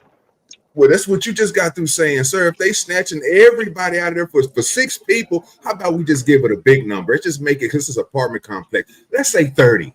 They wanted to get 30 people, but they pulled everybody out of the complex, sir. Do you believe that's policing? Yes, they pulled everybody out and they kept 6 people. That's the problem. This is why you're not. This is why y'all ain't police. Black folk don't know how to police their own shit. I'm gonna play it again for you, and then you know what I'm saying. Here you go. I'm gonna play it so you can hear it. You saying deal with the bull? You saying deal with the bull crap when the bull crap comes to you? If you getting your rights violated, sir, if you ain't did nothing, you sleeping there. If you go to sleep every day, you wake up, you pay taxes, you do everything that you're supposed to do as a United States citizen. You shouldn't be getting pulled out your house. But for some reason, you saying, "Oh, that's cool. They just let them do what they want to do because they police." We don't believe in that over here in America. Right. That's this to me. It's unconstitutional. This sounds like employees complaining about how the business runs when they've never actually had to run the business. Sure. Okay. Yo, here we go. We're gonna play this. All right, let's get it. That's not true, but let's go. Start it. Salute the Emperor Code. Apartment complex in Chicago in the middle of the night, taking children out naked and detaining Black U.S. citizens. This happened around 1 a.m. at a large apartment complex in the South Shore neighborhood of Chicago. Over 300 agents from ICE, FBI, ATF, and other agents showed up to the apartment complex. They came with helicopters. Some people saying they saw Black Hawk helicopters. And it seems that they also came hidden in budget and U-Haul trucks. Officials from the government said that they did this because they were looking for 6 high-priority targets, including suspected members of Tren de Aragua, even though they never showed a warrant while they were there, and they have not confirmed if they act. 6 members of that group that he said so eloquently. 6 members. Did you hear that when he said it? A Border Patrol official told Fox News. So this is the border. They were seeking 6 high-priority targets, including suspected members of the Tren de Aragua, a Venezuelan criminal organization. 6. Okay, I'm still good with it. So you're good with 300 agents coming to a building in the middle of the night, getting children out of their bed and walking them through the streets, barely clothed, scantily clothed, for 6 with no warrants for 6 alleged members. This is why the black cities are so out of control. It's a question. Ultimately, when it comes down to it, black folk don't want to do what it takes to run their shit right. Yeah, you wildin'. You wildin'. So again, if it was like that, then they would have been did it. But anyway, Mama, $5. I think he thank you for the $5. I appreciate you. I think he's saying black and white always fight. We know what to expect, but a new group, we don't know what to expect because different cultures and right them us. Okay, I got you. Thank you very much for supporting the show. Because of Mama, we just need 25 more people. 25 more people, these $5 a piece. Y'all help us reach our goal today. Everybody throw $5 as dope discussions deserve dope donations, compensation for the conversation. Let's do good business. Thank you, Mama. Appreciate you. Hope you don't mind if I say this out loud. How wonderful life is, 'cause you're in the world. I love you. I love you. I love you. I love you. I love you. I appreciate that. Go ahead, fam. Yo, shout out to my guy, Ember Cole. He said, Izzy, Mauritanians, Botswanans, Senegal, Cabo, Verde, Namibia, South Africa, Kenya, Zambia, Malawi, and Ghana are all democratic countries in Africa. So that's 1, 2, 3, 4, 5, 6, 7, 8, 9, 10. That's at least 10 right there. Let me say this. That's why you believe in the commercials. Hold on real quick. What's up, Keon? I don't think that's not a commercial. He said, what's up, Keon? Give me one quick second. You got it, OG do that. What's up, JD 97 said, moving out the country. Don't look so bad now. LOL. Y'all gonna get y'all ninja lessons, whether you like it or not. Go ahead, OG do dirty. I was about to say, don't SBU stay in South Africa? Who's SBU? Security boss. Oh, I don't know. I think she do stay in South Africa over there by on the other side of where Cape and all the other places is over there. I'm pretty sure they got rights over there. I guarantee you she's effectively wealthy in South Africa. I mean, anybody would be exceptionally wealthy, sir, if you take 100,000 over there and they give you $1.1 million. Right, but you're not a millionaire here. So what's it like to be a regular person over there? Oh, it's probably terrible, sir. Okay, then. Well, there you go. It's probably terrible, but that's not the United States, though. That's another country. So if you're talking about... But they have a democracy, though, right? They have a freaking democracy. They vote, so it's special, right? What are you talking about? What do you mean? That don't even make sense. It'll be the same, sir. It's not the same, though. Just because they're a democracy and they pretend to capture the European man's rules doesn't mean they get it right. But wait a minute. But why are we talking about Africa as if Africa comes over to other countries and colonizes it and tries to take over and stuff? Like, why are we talking about Africa in that way? That's not even here nor there. If they could, they would, but they can't, so they don't. That's why their judges wear European wigs. Time out. No, that's not why. But let me ask you a question. That's not why. But anyway, let me ask you. The question that I'm asking you is, why are you bringing up Africa in this scenario when Africa has nothing to do with this? What are you talking about? Why keep bringing up Africa? Well, for one, you just listed off several African countries to me. You just listed off several African countries to me right from your chat. So don't do that to me. Because you brought it up first. So I'm asking you overall, why did you bring up Africa? You brought it up first. You was the one that said that there was no democratic countries in Africa. Well, it was a question of civil rights. You stretched it to democratic countries. And I was just pointing out that the very idea of civil rights is something that white people came up with. And that's a lie. That's not true. That's not true at all. The Romans prove it wrong. Prove it wrong. I did. The Romans. You can't even prove that shit. Don't come in there, nigga. Don't help at me. You can't prove that. No, it don't matter. I can't. The Romans stole the Senate and that whole concept of that from ancient Kemet. They stole it. It's in it's proven when Ptolemy the First sacked the temples of God doggone. Guess who was Alexander the Greek's mentor? Guess who was? Yes. I think Socrates. Right. And guess who else Socrates mentored? I don't know, but you're not proving that the Romans stole democracy from Egypt. Plato. Yeah, prove to me that how the Romans stole democracy from Egypt. If you be quiet, I can break it down to you.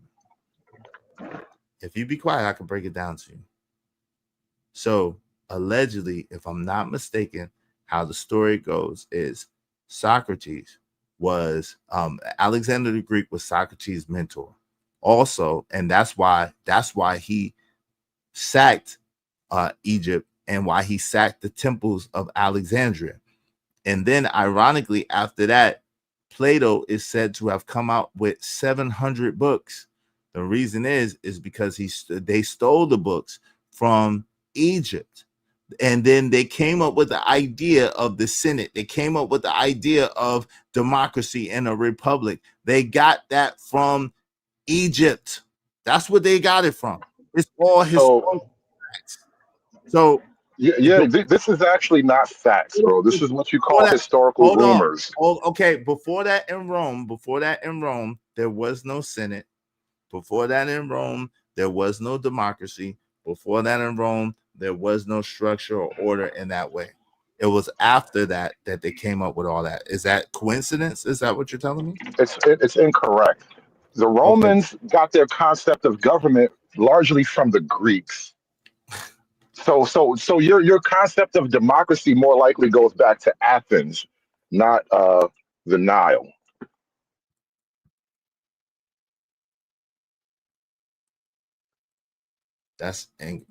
Who do you think they got it from? This is Negro mythology. This is your desperate need to believe that your people have taught the white man everything. You desperately need to believe that. I just don't. So I got, I read so many books and I got so much stuff in me that sometimes I get stuff mixed up. So I just wanted to make sure that I was accurate in what I was saying, and boom. Okay, so Plato was the devoted student and intellectual heir of Socrates. Okay, so we're gonna get into this. Rogue C, waving the back. So I know it's you, sis. Waving the back, Rogue. So I know it's you. I gotta make sure it's you. You don't have to stay on camera. I just gotta make sure it's you. Okay, there you go, sis. Okay.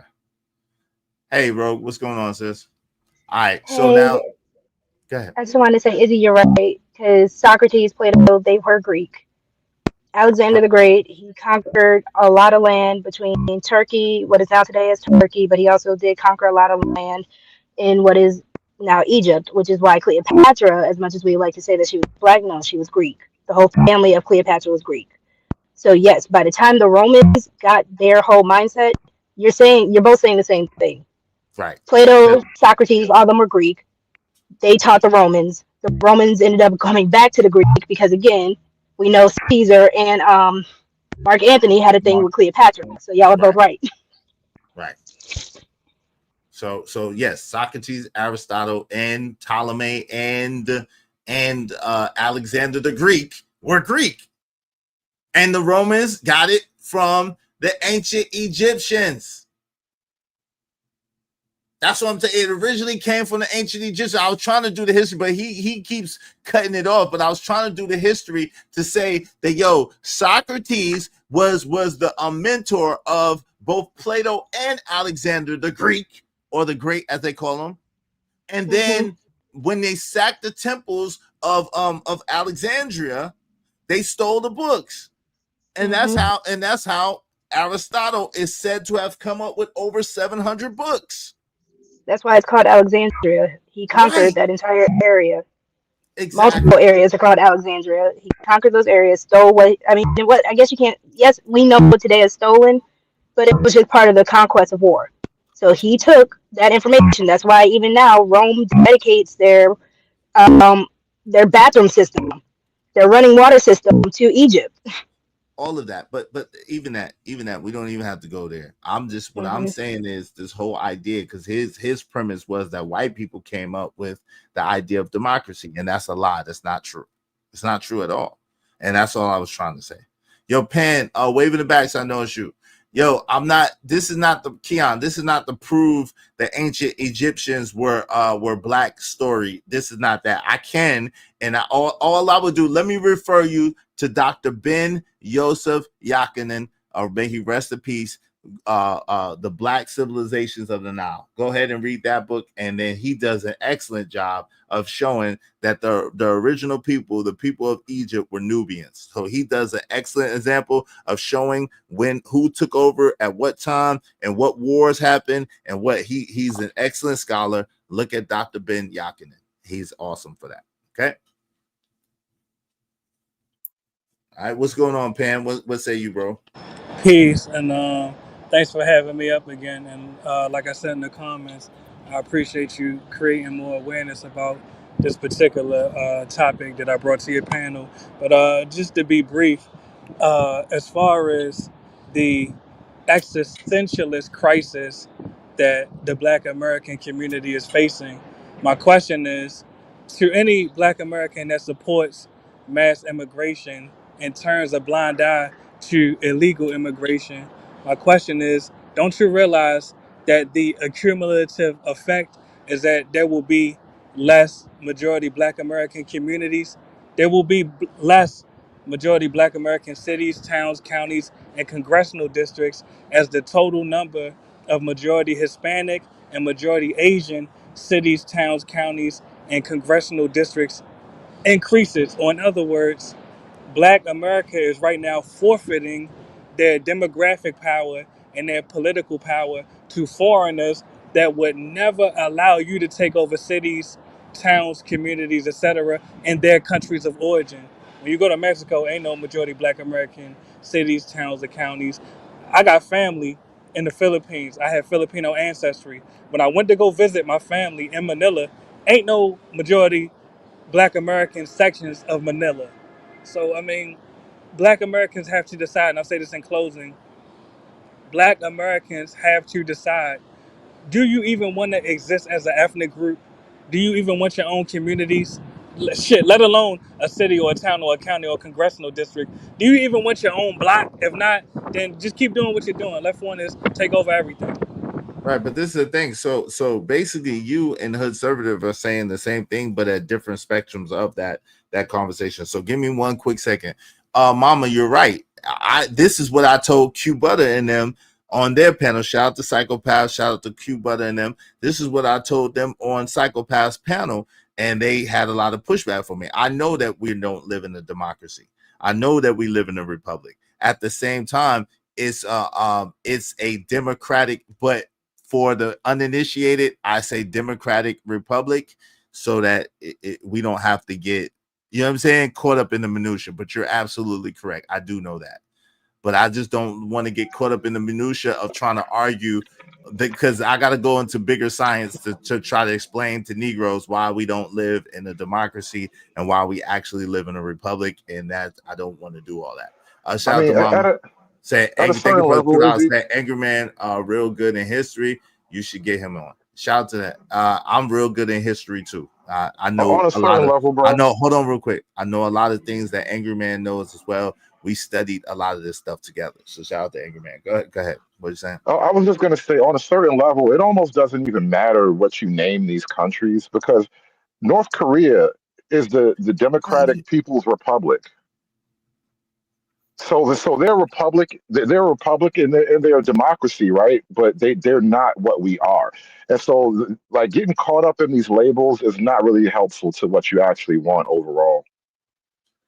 Right. So since you and Pan are really speaking about the same thing, but at different spectrums of it, he's speaking of it more of from a nationalist perspective, and you're speaking of it from more of a patriarchal perspective.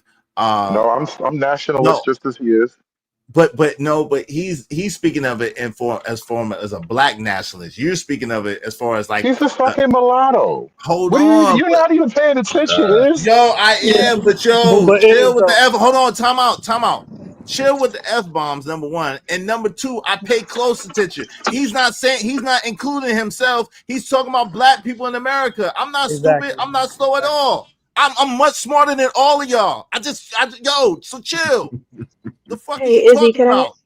Hold on real quick. Can I correct something? No, because I'm sick of these games that Hood be playing. I'm much smarter than you, bro. Stop the bullshit. I can listen. I'm able to discern and go to the heart of exactly what he's saying.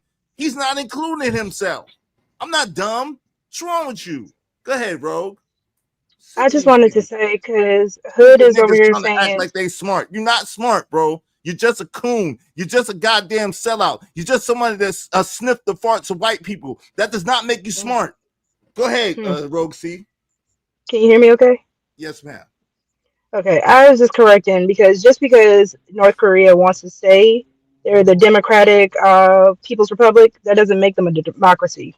They're actually known as a totalitarian or a dictatorship. So thank you. I can't, I'm still sick, so forgive me.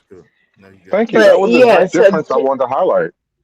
But that's not the same thing, because what Izzy was just pretty much even just explaining, because yes, America, we know we got a lot of the democratic ideas from the Roman Empire. That was the whole thing that America was built off of. But again, democracy as itself, no. America, we might say we're democratic, we might say we're a democracy. No, I agree with Izzy. It's more of a republic. God, I can't speak. A republic more than anything. So again, when he's saying, to the point of what he's saying, he's actually correct. So y'all are arguing with him for what reason? I'm not really understanding. Well, Hood Servative's point is he wants us to choose. He's saying that we have no choice because we only represent 13% of the American population, and he's saying that the foreigners are coming, they're going to take over. So we should be working with the white man and kissing the white man's ass. I'm being I'm using hyperbole right now. Very hyperbolic. I'm being hyperbolic. I'll give you that. But kiss the white man's ass and succumb to the white man, because he's the lesser of two evils between him or any other country that may come and take over in America. So wouldn't we rather the devil that we know instead of the devil that we don't know in essence? America's been built on foreigners. And then Mulatto's point is on the other spectrum of it. Mulatto is saying, he's like, hey, look, these people are coming in, and they're coming in non-confrontational, but they're taking over your neighborhoods and they're taking over your spots, and they're able to set up their own personal little Hades, little Cubas, little this, little that, little Italy's, whatever the case may be. Whereas you would never be able to go to their country and set up little anything in your nation. So do you want them to continue to come in and continue to take over bit by bit, or what are you going to do about it? Correct or incorrect? I listen very well. I'm very astute. I do this for a living. Now, if those are your propositions, who is your natural ally? But can I slide in real quick? Go back to that. Because again, none of this has changed. This has been America's history. Ellis Island, this has been the history. Little Chinatowns, all that. Little Koreatowns, that has been the history. Nothing's changed. Well, So again, what are we even arguing at that point? Because no, Rogue, that's not true though. The Yeah, change yeah, it's that not has true. come is they've allowed over 30 million illegals to come in this country over the last six or 7 years. They slowed it down, but over the last 6 or 7 years, over 30 million illegals have come to this country, and they call them migrant workers. So because of And that, look, on top of that, real quickly, on top of that, after Ellis Island, you remember the opening scene in like The Godfather 2 where he's showing you as a boy how he traveled from Italy to America and the whole Ellis Island thing? Yeah, after all the Italians started going ham, they stopped letting people come over here like that. It wasn't until like the civil rights era that they changed the immigration law again. So literally from like the 30s until the 60s, it was a cap. No, almost nobody was just coming over here by the boatload. until they let that mass migration into America in the 2023s. So. Well, it really goes back to the 60s with the civil rights era, which is when it started for black folk. Like back then, it was understood that the Hispanic cause wasn't the black cause. But over time, we've allowed these things to be woven together for somebody else's benefit. It doesn't benefit you to have them all here. And I don't care what benefits them if they're not actually Americans anyway. But that's kind of been the black position. This is why we have a rainbow coalition. This is why every single one of your Democratic elected officials are down at the border trying to cape for Latinos. That's why Hakeem Jeffries is getting trolled with a sombrero and a mariachi band right now, because y'all sold us out. And then not only did y'all sell us out, you've been convincing me this whole time that the white man who never wanted them in here in the first place was the problem. And now it seems like the white man has the one solution that you never wanted to try, which is be racist and kick them out. You should have never let this happen. Wait, okay, no one has. I don't think. Hold on, real quick. Did that again, bro. I don't think any of us have a problem with the illegals getting kicked out of this country. ADS waving them back, and then Keon, you got next. Go ahead, OG do dirty, and Keon, you got next. All right, bro. You just let them do it again. Hood service, my good sir. You said, okay, the points you was trying to make, sir, is that we only 13% and we would never have the power. You went across the goddamn world to tell us who has the power, even to the point where you was telling us about Michigan and how these people then came in here and they then took over and they can't, the people that's in the positions of power right now are those people who are running that religion. Am I correct with you just got to, am I correct with that, sir? For the most part, continue. Okay, that's what I'll keep on. So it's going back to, why don't you think the 13%, because now you just went back into the day. So we 13% now out of all these people we didn't have, we was probably less than. So what power do you think they had to control by letting these 3-point-something million people come over here? What control do you think these people had on that, since you want them to have so much power? And you saying that the nigga don't and the black person don't have what power. Are you asking me directly? What exactly I'm are you asking asking you the same me? thing that you asking us, sir. So I'm what asking power? you a You question. supported it. Who As a group, black folk sir? have been a solid block for the Democrat Party up to 95% up until Trump, really. And so since the 70s, the 60s, really since the 70s, black folk have been locked up in support with all this. Why? Because black folk have the attitude that the more non-white people we bring in, the better it is for us as black folk. And now we're finding out that these non-white people, they actually care about you even less than the white folk. But wait, And hold frankly, on real quick. Hold on real quick. Yo, has anybody, hold on, has ADS, Keon, OG Do Dirty, have any of y'all ever heard this in y'all families or in y'all community? No, bro. That's why I'm lost at. I don't know why you keep on saying hold on real quick. Yo, ADS, what's the Rainbow Coalition? Hold on real quick. I know what you're saying, but give me a second. I don't think the Rainbow Coalition represents most of us or what we think or what we stand for, because I've never, like, yo, anyway, ADS, have you heard this that Hood Service is talking about, like, that we are just so welcoming of illegals coming in and, you know, meaning Hispanic in all of this? Actually, yes, I have. Okay, you have. Okay.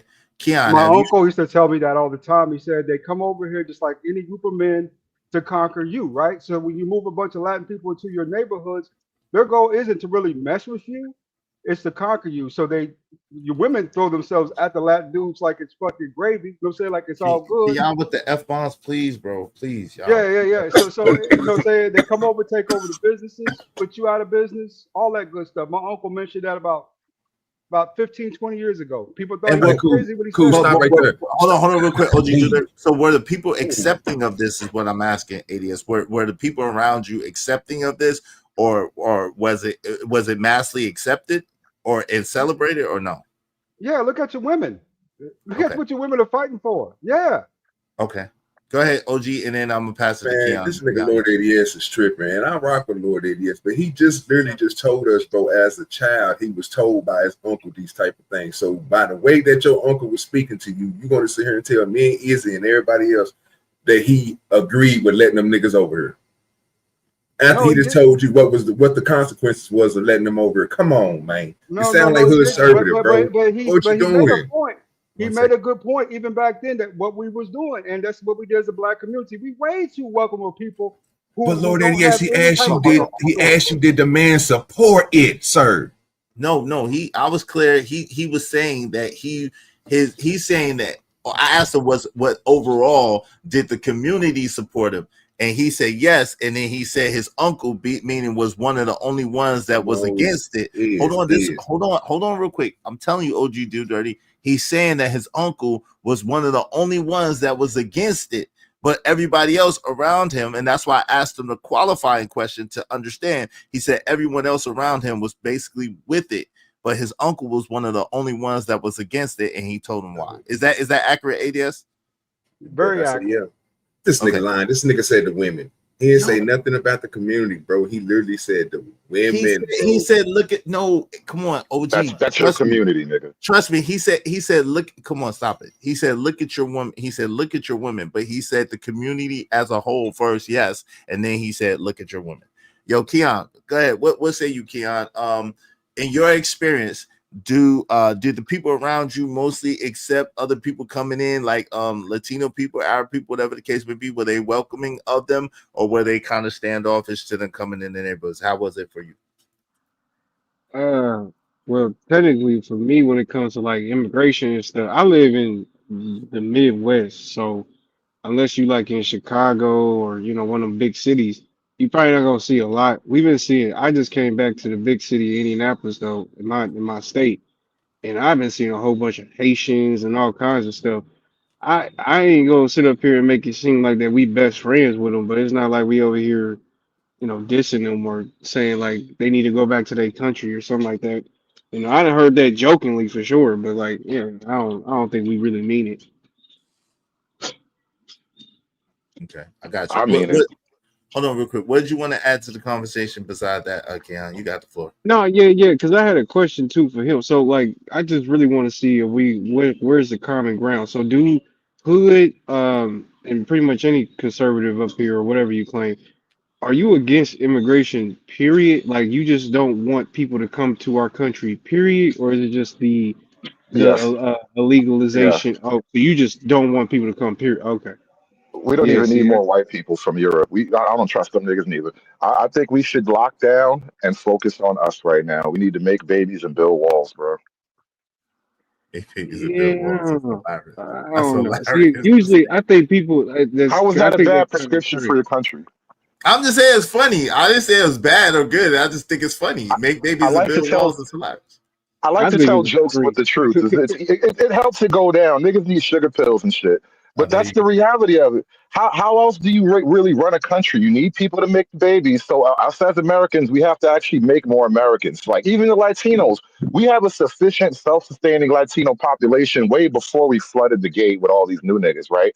We could produce our own Cubans, our own Puerto Ricans, our own Dominicans. We can reproduce any Latino variety at this point. Why do we need to keep the gate open? We can buy tacos. We can buy burritos. We can steal the recipes. We don't really need to bring more people.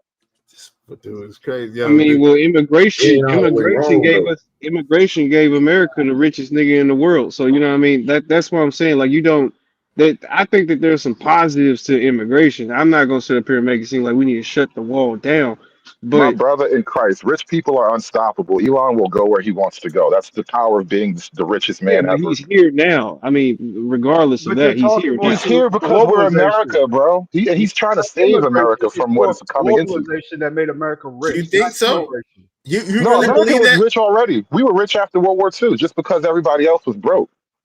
Wait a minute. Do you really believe that you really believe that he's trying to come over here and save us? I don't A little really bit, believe. yeah.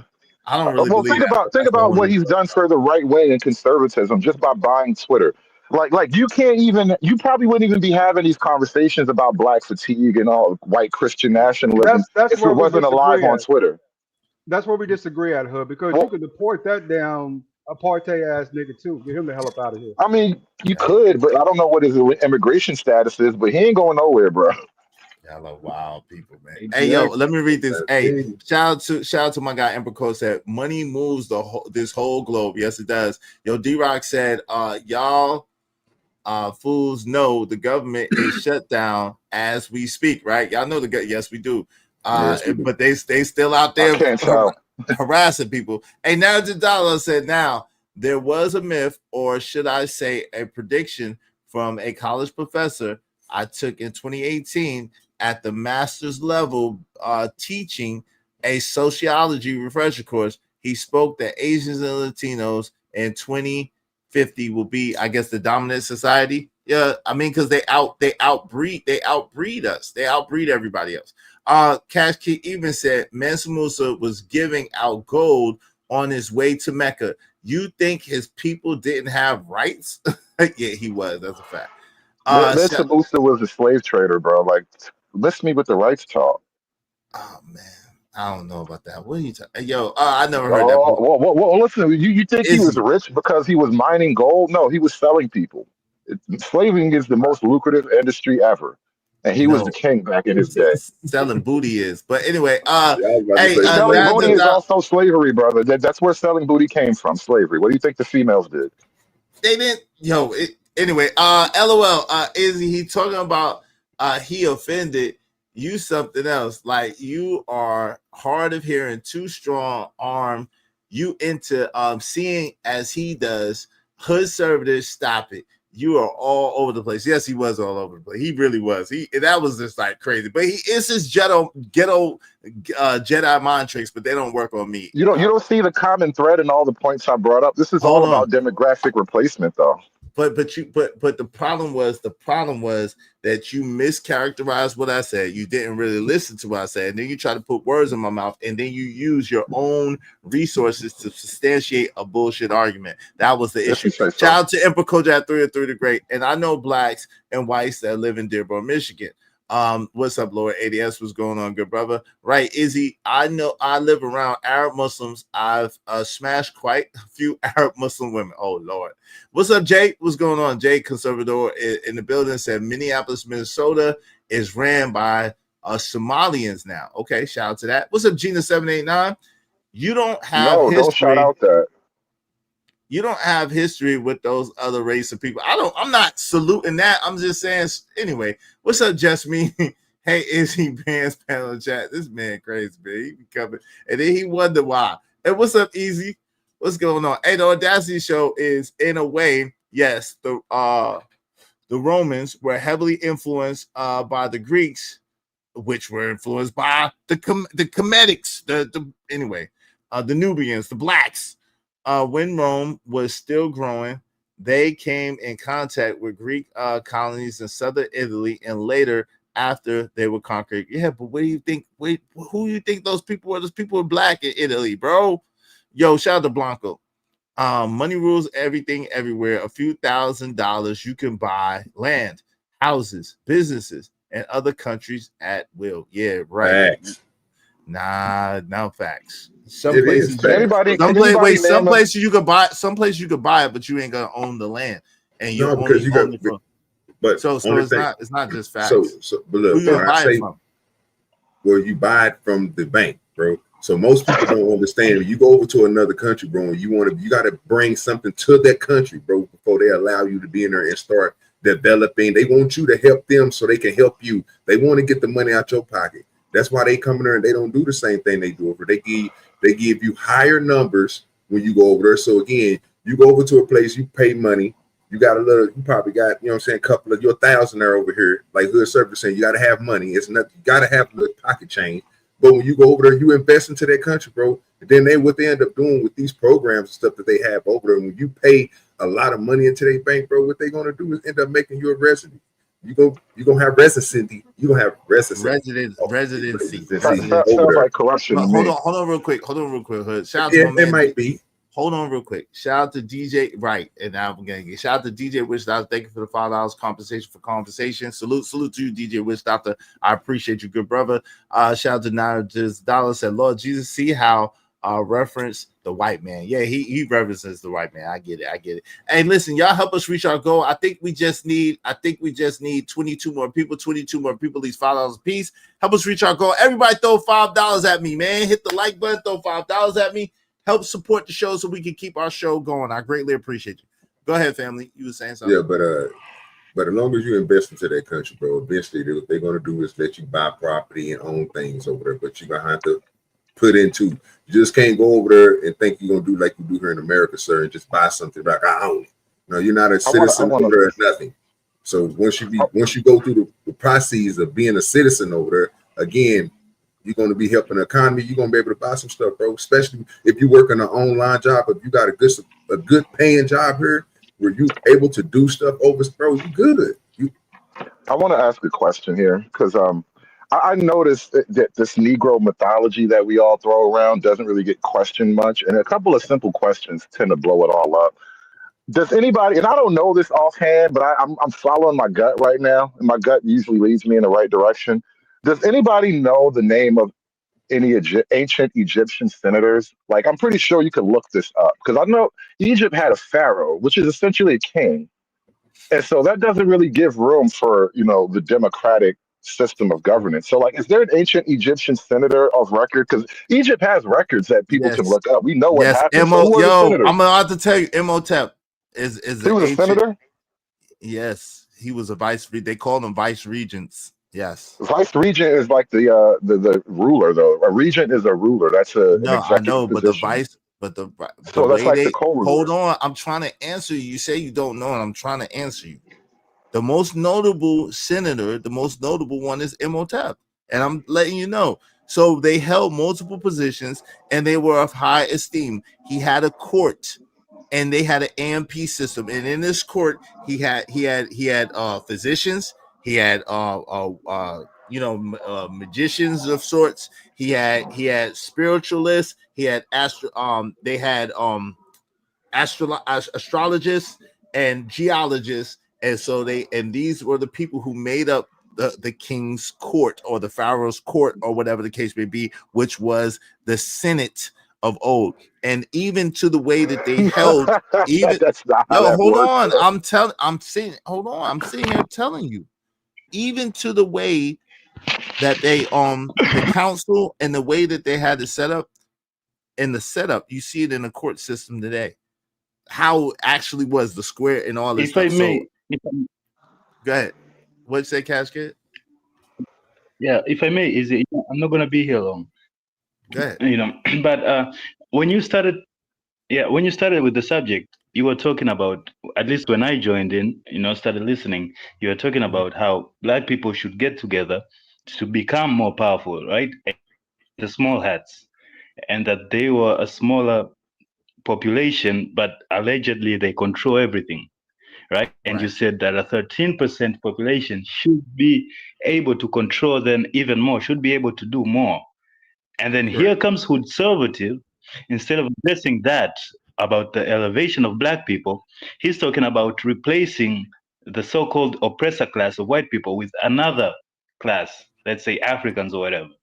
So he never even addressed the possibility of you guys becoming the controllers, the owners of your destiny. He's just saying that, hey, would you rather have another master? Right. He's just saying, would you rather have a Black master or a blue master instead of becoming masters yourself, which is ridiculous.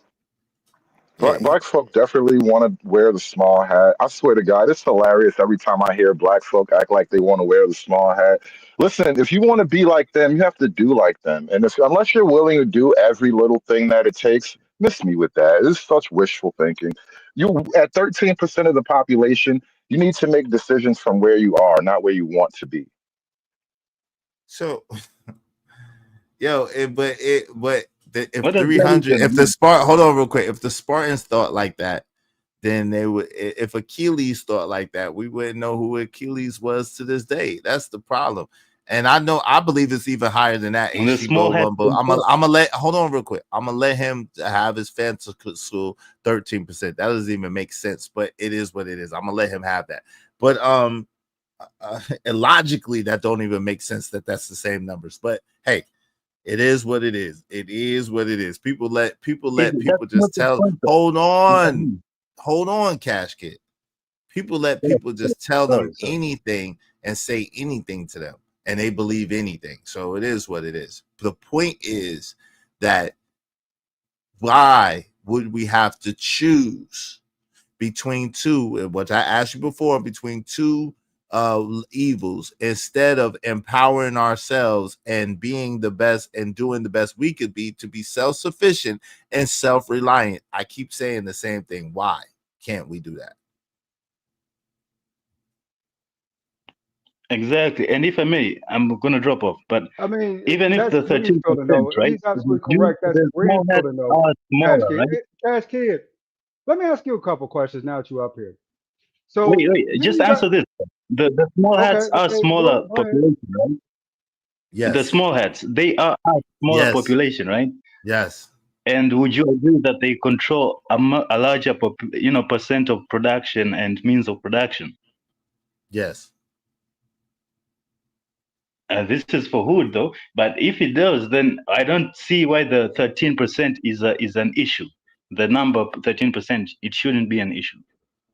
Resources, support, biblical era mirrors. There's lots of things that go into that little percentage of the Jewish population. Come on, man. Yo. If I don't say it, you don't say it, bro. What? That is a trigger word. It's some shit happening. That's a trigger word, bro. Okay, small hat. I'm 7% small hat my damn self. Okay. It doesn't matter, bro. So with that being said, though, it sounds like more like wishful thinking at that point, too. I mean, you talk about the resources involved with support. At that point, you would have to get the loans basically to even stand up our businesses and get things in order from that perspective, which could take at least 30 or 40 years. You know how long it took for us to build out Black America after we're talking about from the 30s on in with the business that we owned in the 70s? It took us 50 years to get there. Right now, the Black community is so disorganized and so disorientated that you would at least have to get people in order first, even start to even have that part of the conversation. This greenfielding, say it to me, it's just like wishful thinking, man. Is he what? Man, yo, apparently you don't understand what's going on right now. Like, there's a huge movement. And if they even think or sniff or smell that you're saying anything against that particular group of people, your channel, your whole everything will be taken away. And that's why I don't even mention those names, because it's not even that type of party. We're just having a conversation. That's why I'm trying to be extremely careful with what I'm saying and how I'm saying it. That's why. Okay, small hats. If it makes everybody feel more comfortable. Small hats. There you go. Yo, man, y'all support the show. Everybody throw $5 at us. Yo, Keon, what say you, man? What say you, bro?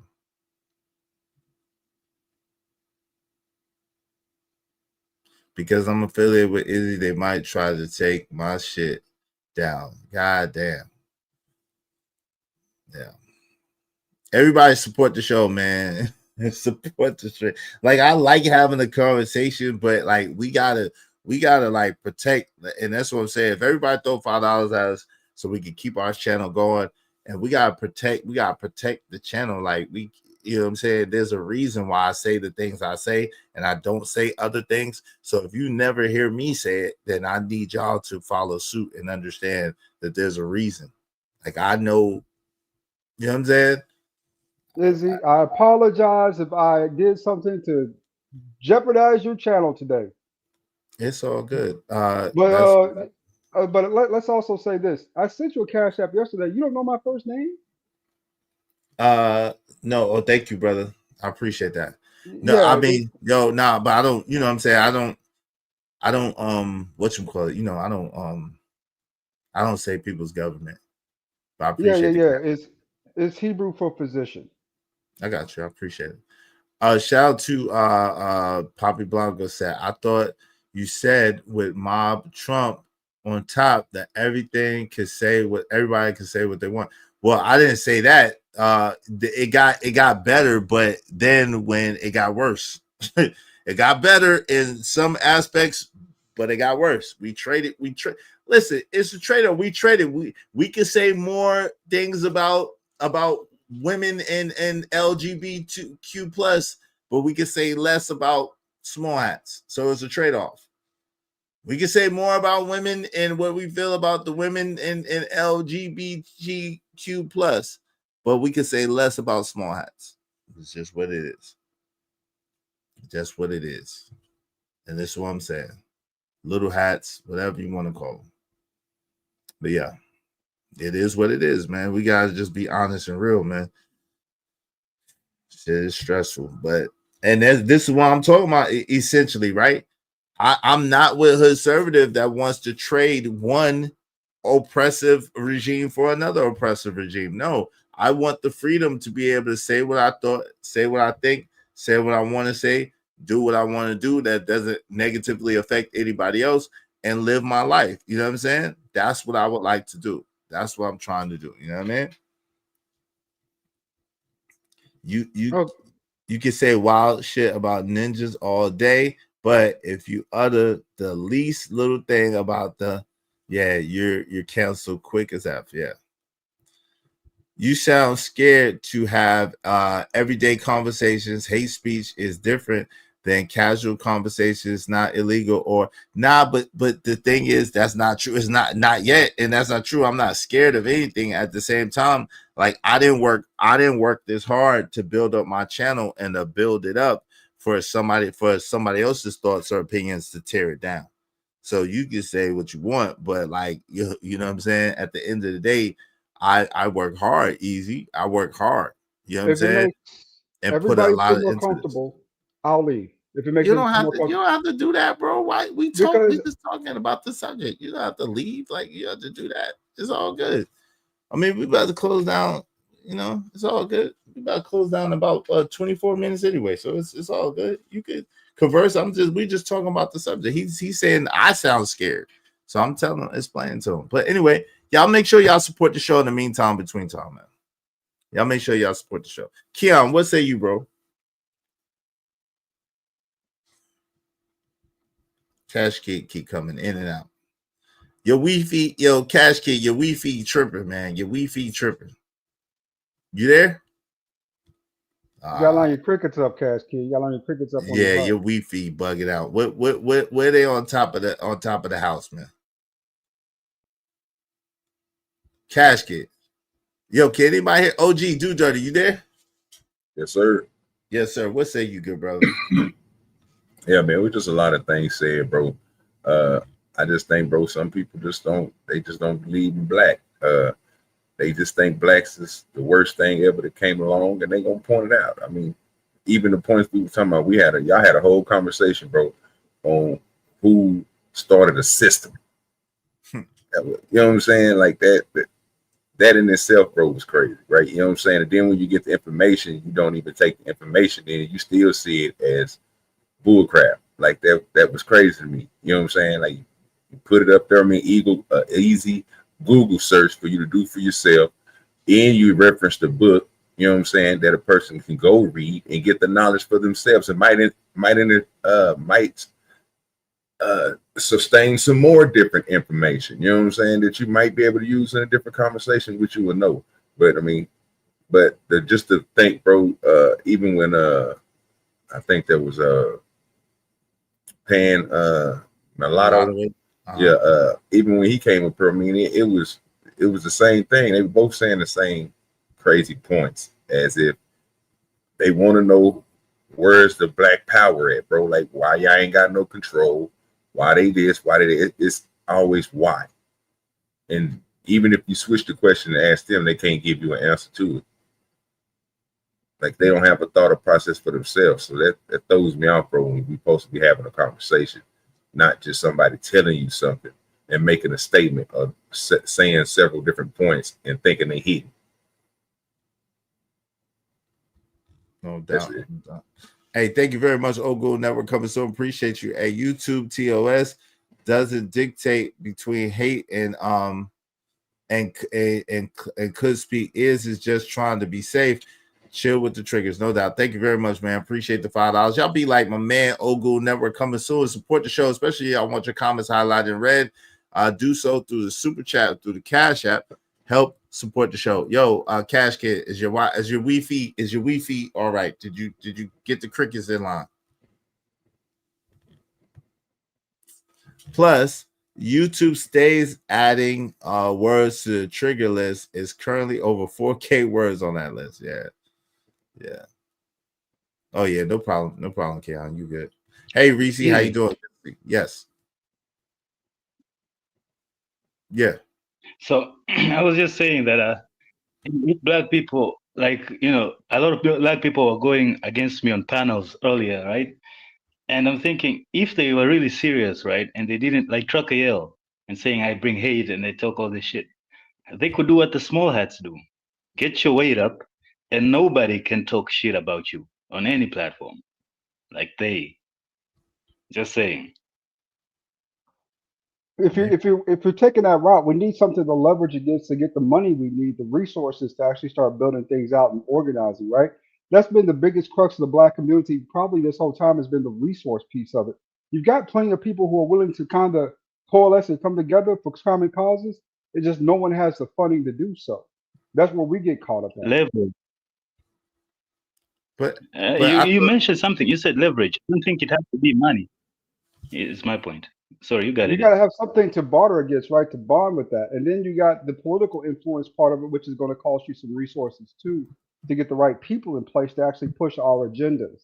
It's a process to this, and nobody has a plan. Everyone tells us that, hey, you can do better, but nobody knows how. And that's one of the biggest problems with the whole scenario, right? You see the talent, you see the potential there, you see the influence of the black community, but nobody knows how to kind of organize that in this day and age. That's what we lack, is a lack of kind of leadership on that part, right? Yeah, there's lots of stuff that goes into that, man. Lots of stuff. It ain't just, saying we all get together and we make a movie. That's TV. Saying you got opposition on all ends, man. You got opposition from every other community, and then we got internal opposition. What it would take is at least for us to consolidate the part of the base that, hey, that's with that. We can start with that. And at least we have some type of, boundaries and barriers to start building out with that. Putting the right people in place, right? That requires resources. People don't have those type of resources, at least amongst the groups that are talking this, right? So there's a lot that really goes into planning and prepping this. And then the time, right? Can we be consistent and follow through and stay with it? People will get on board for something right quick, like a march or something, or when they're really mad, but will they get on board long term with these plans? You know what I'm saying? So there's a lot that goes into that particular thinking. The idea sounds awesome. ADS, if I may interject, ADS. Wait, hold on real quick. I put this up here for a reason. Black Americans in Hispanic Latino households. Hold on.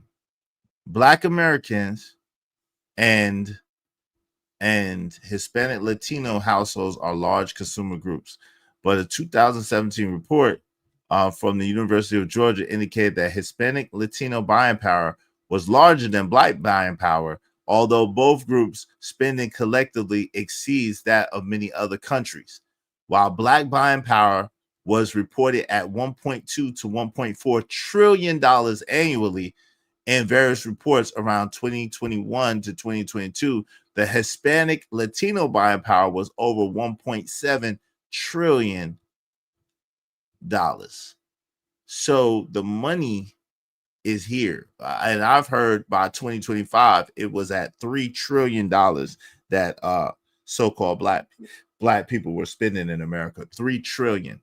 So that's with a T. So the money is not like we don't have the money. It's the allocation of the resources in places that would be effective and would be in our best interest.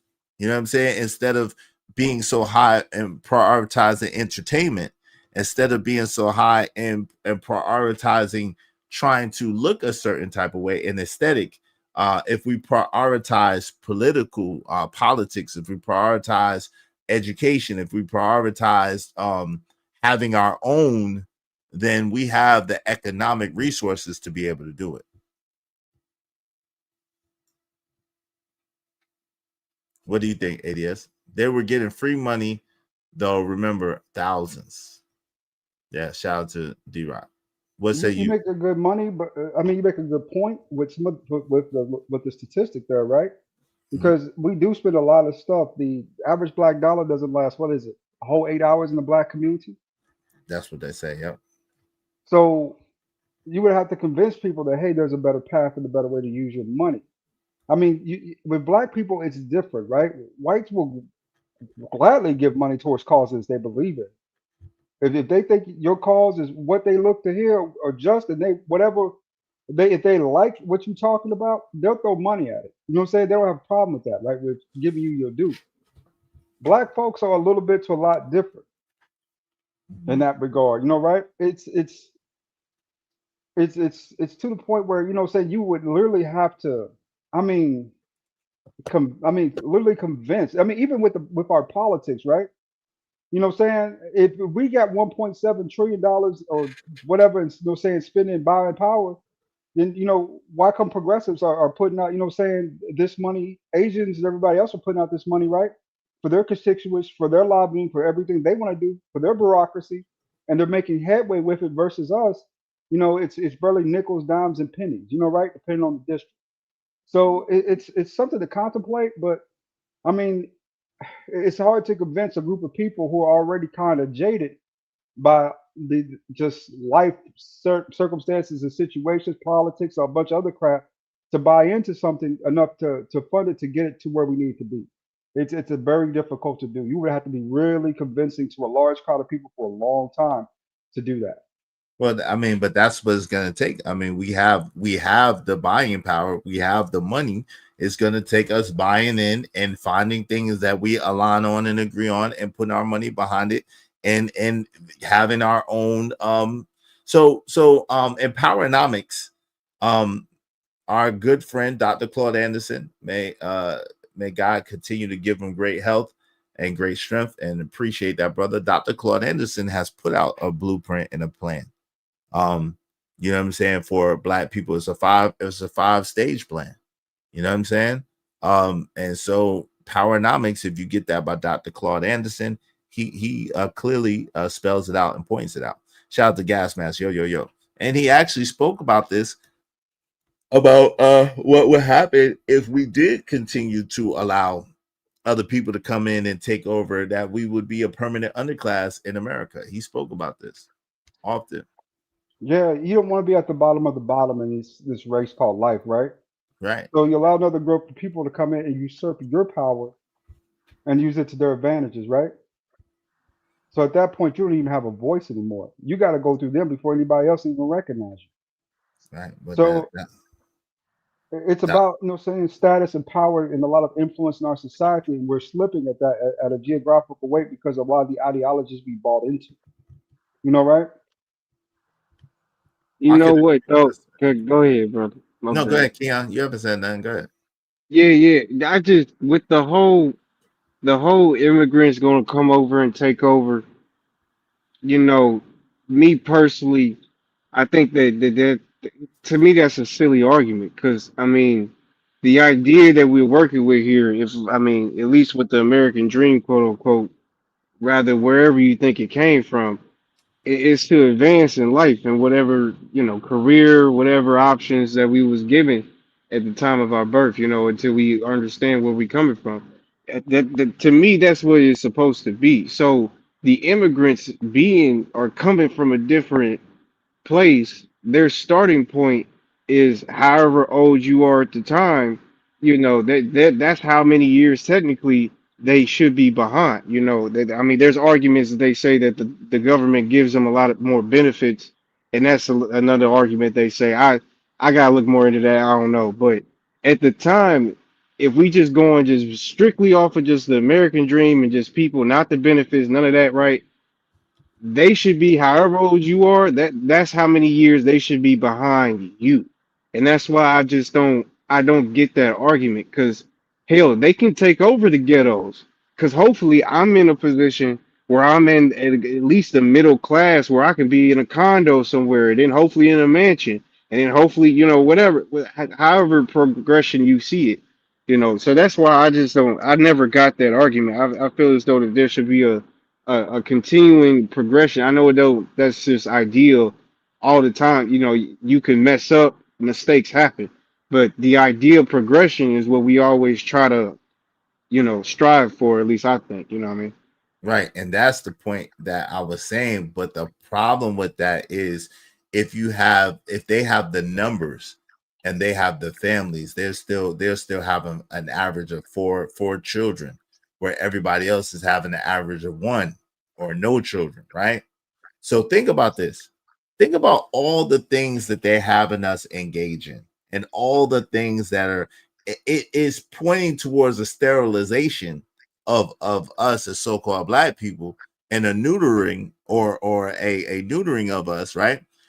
But it is still allowing them, they have their culture and their traditions and their language and their stuff, and they are still having babies, 4 and 5 babies.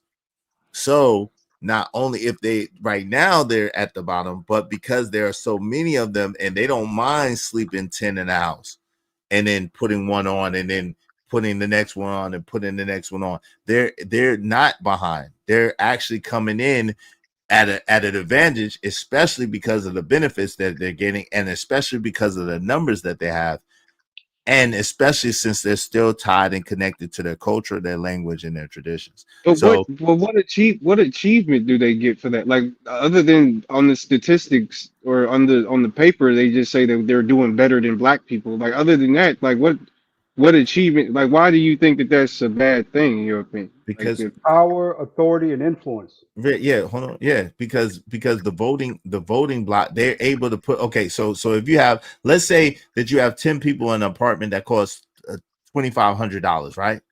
That's essentially $250 a piece. Yeah. You see what I'm saying? But then you have one person that's paying that $2,500, and let's just say me, you, and ADS are family, right? We all got our own place. We're all paying that $2,500 a piece. So basically, instead of us having $2,250 disposable, we're each spending $2,500. So essentially, that is daggone $7,500 out of our community and into the hands of a landlord. Whereas they hold on real quick. Let me Okay, go ahead. They are 10 people in one place paying $250 for the rent, and then they're splitting the electricity and then they're each putting $750 into a pot, and then at the end of the month, that's $7,500 that they're giving to Jose, and then Jose goes and buys a car. Then they do it all over again, and then they give it to Maria, and then Maria goes and buys a car. And then they do it all over again. And then Manuel goes, and Manuel, but it's the men first. But anyway, but they go buy cars. So then they go, after they all have cars, they're all working, they're all earning money, they're putting this money in the pot. Then they go and buy Jose a house. You see what I'm saying? And Jose brings in 10 more of his friends and family members into his house. And they keep going. So they're having houses paid for, they're having automobiles paid for, and they're having a surplus of cash flow because they're not doing the lifting on their own. We've been sold rugged individualism. We've been sold, I got to get mine by myself. It's all about me. And I got mine, you got to get yours. Get off your ass. You know what I'm saying? So because of that, we're at a disadvantage, and they're at an advantage because of the numbers, because of the resources, and because of the numbers and the resources. Then they have political influence, and we've seen this in 2008 with President Obama. Who was the two groups that he did stuff for? The LGBT plus community and the Latino community, right? Go ahead. Yeah, because so let's just deal with what you just said, right? Because the LGBT, that's a sexual choice. So that's not really an immigrant thing. That's just more just people, Yes. I guess, expressing themselves. It's a preference of a lifestyle. Yeah, Yeah. it's a Okay, yeah, preference. So, lifestyle. Okay. but with the other stuff, right? This is my only problem with what you're saying, because I don't disagree that there is ways, because I mean there's, like I say, the progression thing is idealistic, and there's people that just live in poverty, and we just gotta acknowledge that. So there are people that are being affected, you know, basically by these immigrants that come in. So I'm willing to concede that. My only problem is that sometimes we got, and you're big on this. Are we looking at ourselves when we're talking about the immigration problem? For instance, you're bringing up the fact that the Mexicans or whoever, right, any type of immigrants coming in and they're living together, right, and they're splitting the rent so that they'll have more money in their pocket. Is that so? Is it really their fault that we're losing resources, or is it just because they're doing something that's smart as hell, that's fucking up the whole system, and then putting more money in their pockets? And then they're also bringing in their outside people. See, that's another thing that you brought up. We're not bringing in no more outside people. We're here. You know what I mean? We don't have family on the outside. So that's even crazier. But we have family on the inside that we don't rock with at all. So That's what I'm saying. So, but hold on, because this is my question to you. Okay. Is it their fault or is it our fault that we don't adapt to those, to those clearly things? our fault. That's what it's clearly our fault. Well, because I'm you not make blaming it seem like it's their fault. You make it. No. I'm not. Hold on, Yeah. real quick. Hold on, real quick. Let me answer him. No, I'm not at all making it seem like it's their fault. What I'm saying is that at the end of the day, though, when we might have been sold a bill of goods on getting them out of there, that includes our own demise, even though we didn't benefit from them being in here like that. That's what I'm saying. I'm not saying that that is their fault. No, they're doing what they're supposed to do. We're the only ones that are trying to do it all by ourselves. Okay. I see. That's what I was saying, because I agree with that. I personally agree with that. I just was thinking that because when we're bringing up, because that was my question at the beginning. Like, what is the problem with them doing that and then having more numbers so they can quote unquote get more resources? Hell, that's smart. I mean, survival of the fittest at the end. Like, we can't be mad that they're getting more resources because they're doing something that's cracking the system. Right, If anything, we should probably adapt that. You know what I mean? Yes, absolutely, we should. Absolutely, without question, we should. Go ahead, ADS. What say you? But there's nothing wrong with us being territorial either, right? And saying, okay, this is our land. You know, saying this is where our ancestors are from. Your ancestors are from over this way. You know, right? So what benefit are you to us? There's nothing wrong with us questioning that. I do agree with the point that we're too addicted to luxury in our community. You know what I'm saying? And this independent thing is more of a childish notion, right? That you're really just self-sufficient. But let me give you an example because I know Izzy got to go. Yeah. When I was living in the barracks, right, in the military and on board the ship, I was able to save up crazy money. I ended up getting an SRB. That money was all mine because I didn't have any rent, no bills, no utilities, right? Ended up getting myself a Lexus, putting some 18s on it, players, cleaning it up real nice. That was mine, right? And when I actually did focus in on getting a place for myself, for me and my ex-wife at the time, I was able to go out and buy a house. I was able to put down $15K on the house as a down payment. You know what I'm saying? The military took care of my closing fees, and we had a house within a month and a half, 2 months, because I was able to save that money.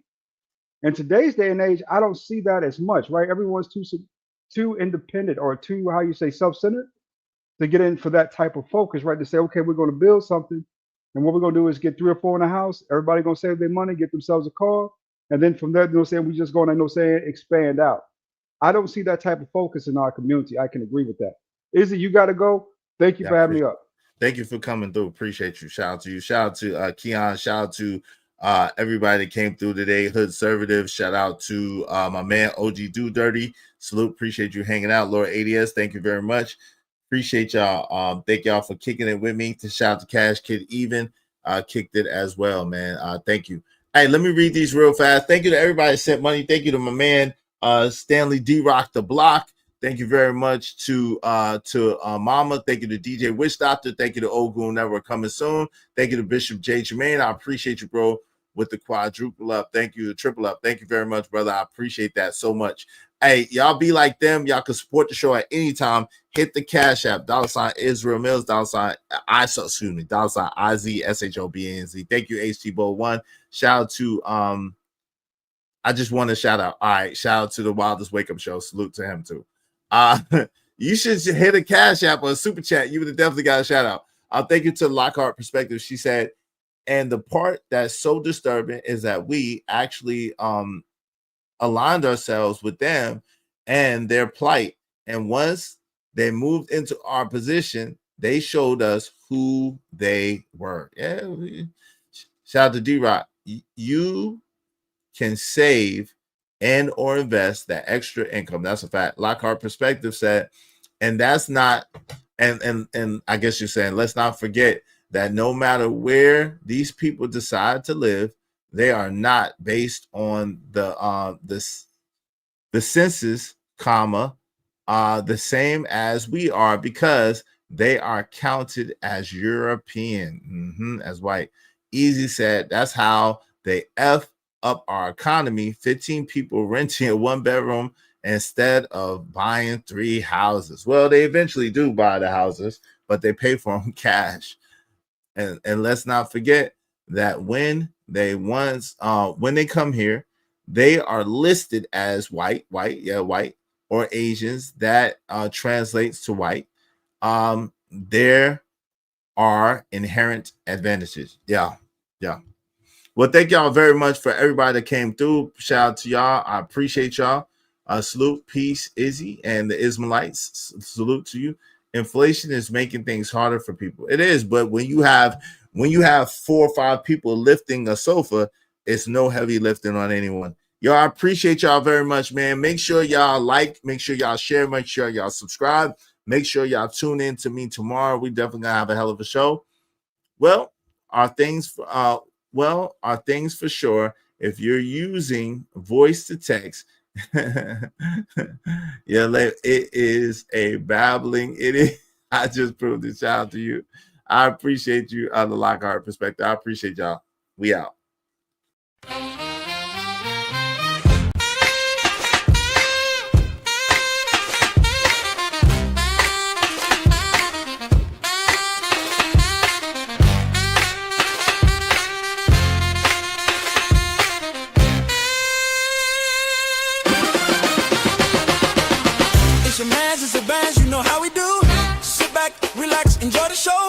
Discussion, deserve dope donation, spread love through compensation. Cheese fed up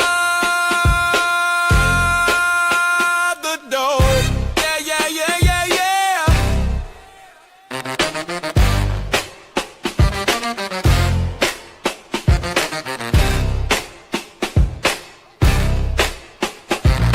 Don't forget to like, share, and subscribe.